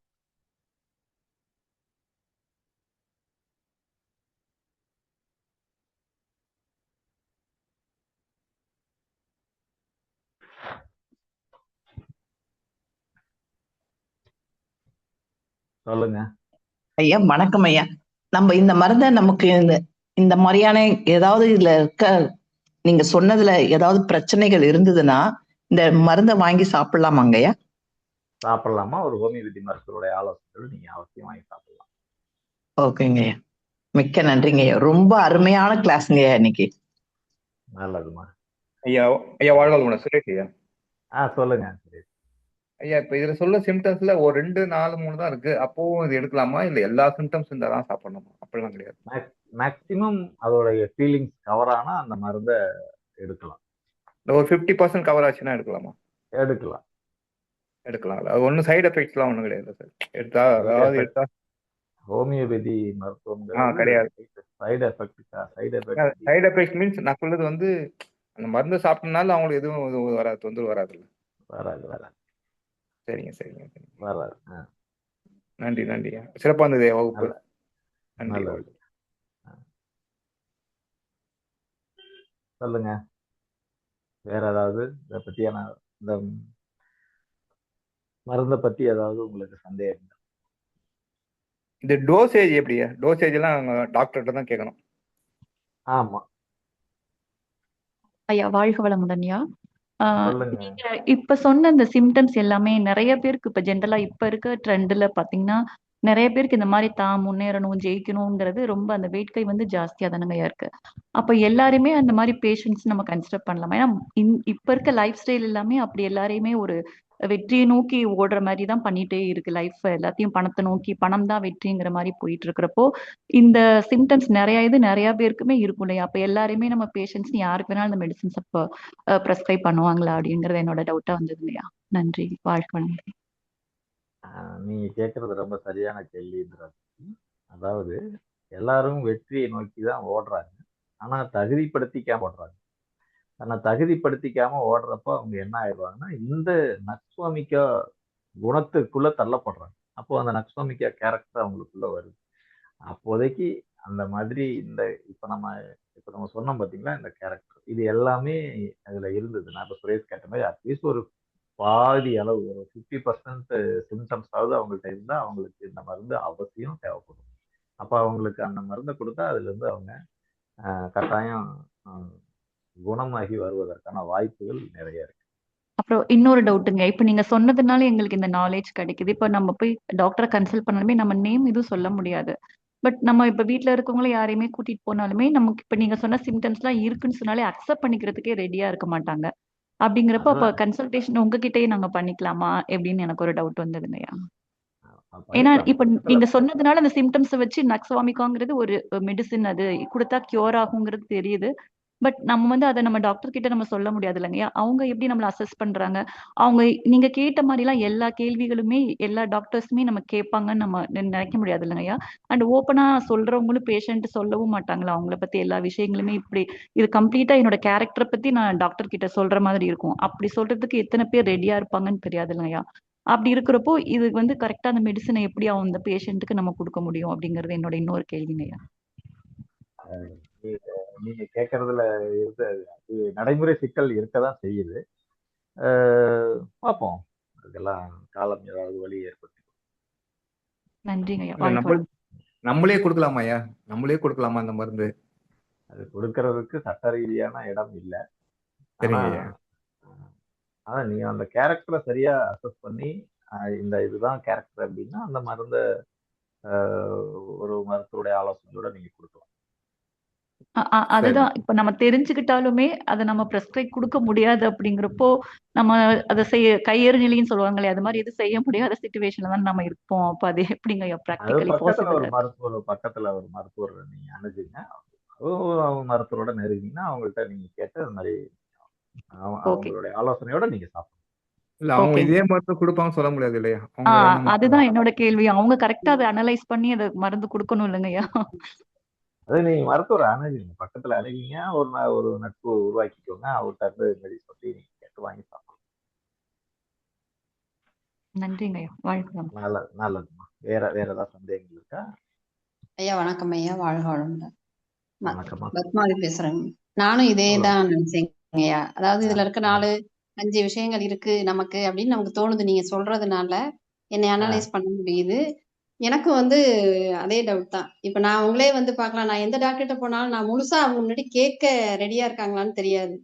எனக்கு இருக்கிற பிரச்சனையை நான் அவங்கள்ட்ட சொல்றேன்னாலும் எப்ப கேட்க மாட்டாங்க. 2 கேட்பாங்க, 3க்கு அப்படி திரும்பிடுவாங்க. முகத்தை ஒரு மாதிரி இது பண்ணிடுவாங்க. ஆக்சுவலா நம்ம டவுட்டுக்காக தான் அங்க போறோம். நான் நிறைய பார்த்திருக்கேங்கய்யா. நானே போயிருக்கேன். சித்தா டாக்டர் தான் நான் பாக்குறேன். அவங்க ரொம்ப க்ளோஸ், வேற தெரிஞ்சவங்க. எனக்கு ஆ, நான் டவுட் எனக்கு ப்ராப்ளம் தான் நான் போறேன். ஆனா எனக்கு அங்க ஆ. சொல்யூஷன் கிடைக்கல. அப்படி இருக்கிறப்ப எனக்கு நான் அடுத்து எப்படி அங்க போக முடியும்? சரி போக சரி முடிய விட மாட்டேங்குது. நான் நான் விடுங்க எங்க அவங்க வீட்டுக்கார்ட்டயுமே உங்களுக்கு. சொல்லுவேன் நானு. நான் எனக்கு ப்ராப்ளம் இருக்கிறதுனால எனக்கு சொல்யூஷன் கேட்டு தானே போறேன். அப்ப என்னைய அவர் ரெஸ்பாண்ட் பண்ணணும் இல்லையா? அவர் என்னதான் ம். தெரிஞ்சவரா இருந்தாலும் நான் எனக்கு ரெஸ்பாண்ட் பண்ணி கரெக்டா எனக்கு கொடுத்தா தானே நான் அடுத்து நான் நல்லா இருப்பேன். அப்ப என்னோட தன்மையே தெரியாம அவர் எனக்கு எப்படி ட்ரீட்மெண்ட் கொடுக்க முடியும்? நான் நினைக்கலாம் என்ன நான் முழு ஆரோக்கியத்தோட இருக்கிறேன், நான் யோகா பண்றேன், தவம் பண்றேன், அதனால நான் முழு ஆரோக்கியமா இருக்கிறேன்னு அவர் நினைக்கலாம். ஆனா எனக்கு டவுட் இருக்கிறதுனாலதான் நான் அங்க போறேன். கிளாரிஃபை பண்ணிட்டு இதுக்கு என்ன ரெமெடி எனக்கு வேணும் அப்படின்னு நான் போறேன்னா எனக்கு அது கிடைக்கல அங்க தீர்வு. அப்ப நான் எதையாவது ஒண்ணு தேடிக்கிட்டே இருக்கிற மாதிரி இருக்கு. ஏன்னா என்னோட ட்ரீட்மெண்ட்டுக்கு எனக்கு ட்ரீட்மெண்ட் வேணும். அப்ப நான் நல்லா இருந்தாதான் நான் என்னைய பார்க்க முடியும், நான் என் ஃபேமிலியை பார்க்க முடியும் அப்படின்னு நான் என்னை யோசிக்கிறேன். ஆனா எனக்கு அங்க தீர்வு கிடைக்கல. நான் அதனாலதான் உங்களை கேட்டேங்க ஐயா. நீங்க தஞ்சாவூர்ல எங்க இருக்கீங்க? எனக்கு ஊர் தஞ்சாவூர் தாங்க ஐயா. எங்க அக்காலாம் வாங்க தஞ்சாவூர்ல தான் இருக்கிறாங்க. அங்க அப்ப நேர்ல தமிழ்நாடு பாத்துக்கலாம் வாங்க. என்னங்கய்யா? நேர்ல பாத்துக்கலாம் வாங்க.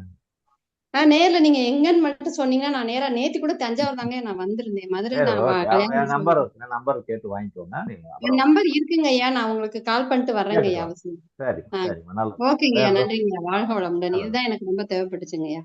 சரிம்மா நன்றிங்க ஐயா. வேற நல்லது. ஓகேம்மா வேற வேற ஏதாவது சந்தேகங்கள்? ஐயா வாழ்க வளமுடன் ஐயா. நான் ஹேமலதா பேசுறேன் ஐயா. சொல்லுங்க ஹேமலதா. ஐயா எனக்கும் இதே கொஸ்டின் தான். வீட்ல எல்லாத்துக்கும் நீங்க சொன்ன மனநிலை தான் இருக்கு. எல்லாருமே அப்படிதான் இருக்காங்க. ஆனா நம்ம சொல்லக்கூடிய விஷயங்கள் அவங்க எவ்வளவு வரைக்கும் எடுத்துப்பாங்கங்கிறது ரொம்ப கேள்விக்குறியா இருக்கு. அதுதான் இப்ப அந்த நட்ஸ் ஃபார்மிங் அப்படிங்கக்கூடிய நீங்க இப்ப சொன்னீங்க இல்லையா, அந்த மெடிசன் ஏதாவது அவைலபிள் இருந்தா சொல்லுங்க. எல்லாத்துக்கும் நாங்க தினமும் கொடுத்து அவங்கள சரி பண்றக்கூடிய விஷயங்களை நாங்க பண்ணிடுவோம். ஏன்னா எங்களுக்கு அவ்வளோ நாங்க ஃப்ரஸ்ட்ரேஷன் ஆகுறது எங்களுக்கு தான் அது தெரியுது. ஆனா இப்ப எப்படி இருக்குது நான் நிலைமை? இப்ப நீங்க சொல்ற முழுக்க முழுக்க சிம்டம்ஸ் எல்லாத்துக்கும் இருக்கு. இதுல நான் அதுக்குதாங்க எதையும் நானும் எடுத்து சொன்னேன். பக்கத்துல வைக்க முடியல. நானும் ஆமா எல்லாருமே எதையும் எடுத்து என்னால ஐயா கேட்டா பக்கத்துல நீங்க எடுத்து வைக்க தவம் முடியல. பண்றீங்க நீங்க தவம் சொன்னது பண்றீங்க நீங்க அப்படின்ட்டு சொல்ல வாங்கய்யா. சொல்ல சொல்ல ஆனா வகுப்பு மட்டும் ரொம்ப சூப்பரா இருந்ததுங்க ஐயா. இதனால நாங்க ஆமாங்கய்யா. ஹோமியோபதி நான் நாங்க தான் நீங்க கத்துட்டு உங்களுக்கு இருக்கோங்கிறது ரொம்ப பெருமைக்குரிய விஷயம். இறைமதன் ஐயாவுக்கும் உங்களுக்கும் நாங்க ரொம்ப ரொம்ப கடமைப்பட்டிருக்கோம். நாங்க நன்றிங்கய்யா. ஆமா இது நாங்க கத்துட்டு இருக்கோங்கிறது ரொம்ப பெரிய விஷயம். நாங்க ஹவுஸ் ஒய்ஃப் எல்லாம் நாங்க இது விஷயத்த கத்துக்கிறோமாங்கிற மாதிரி இருந்தது. கத்துட்டு இருக்கோம். ஐயா ரொம்ப வீட்டுல பெரிய அட்ரஸ் விஷயம் மட்டும் சார். போட்டுருங்கய்யா. நாங்களா நேரா உங்களை பார்த்தோம். அதனால எங்களுக்கு இப்ப வகுப்புல இருக்கக்கூடிய ஃபேமிலி எல்லாம் நல்லா இருக்கணுங்கிறதுக்காக நீங்க என்ன பண்ண போறீங்க? இது ஏதாவது மெடிசன் எங்களுக்கு அவைலபிளா இருந்தா நீங்களே கொடுத்துருங்க. தயவு செய்து நாங்க வாங்கி பயன்படுத்திக்கிறோம். அதுதான் நான் சொல்ல வரேன். ஏன்னா நீங்க சொன்ன முழுக்க முழுக்க அத்தனையும் எங்களுக்கு இருக்கு. இருக்கு. ஏன்னா இங்க வீட்டுல இருக்கக்கூடிய எல்லா ஆண்களும் ஒரு 4-5 பேர் இருக்காங்க. நீங்க சொன்னது எல்லாமே 100% வைக்கலாம் நம்ம. சோ அதுல இதுக்கு என்ன நீங்க எப்படி சொல்ல போறீங்கன்னு எனக்கு தீர்வு தான் தெரியல. எங்களுக்கு வேணுங்கய்யா நீங்க ஏதாவது அவசியம். எனக்கு கிட்டயா நீங்க ஐயா அவ்வளவுதான் ஐயா ஆன்லைன் நான் ஐயா ஆன்லைன் கன்சல்ட் மாதிரி கொடுத்துருங்க ஐயா. சரி அதெல்லாம் சரி வராது. நேரா தான் பார்க்கணும் ஐயா. அதான் என்ன சொல்றதுன்னு எனக்கு தெரியல. எனக்கு எல்லாரும் நேரடியா போக முடியாதுமா. எல்லாரும் நேரம் போக முடியாது. சில போக முடியாத சூழ்நிலை இருக்கும். இல்ல அதான் தீர்வு நமக்கு வேணும்னா போய் தானங்க ஆகணும். சில பேர் மேடம் சொன்னாங்க பாரு சூழ்நிலை எத்தனை தூரமா இருந்தாலும் வரலாங்கய்யா. தீர்வு நமக்கு இது நம்ம ஃபேமிலிக்கு தீர்வு கண்டிப்பா இதுல கிடைக்குதுங்கிறப்ப நம்ம எவ்வளவு தூரமா இருந்தாலும் இதை காசு செலவு பண்ணி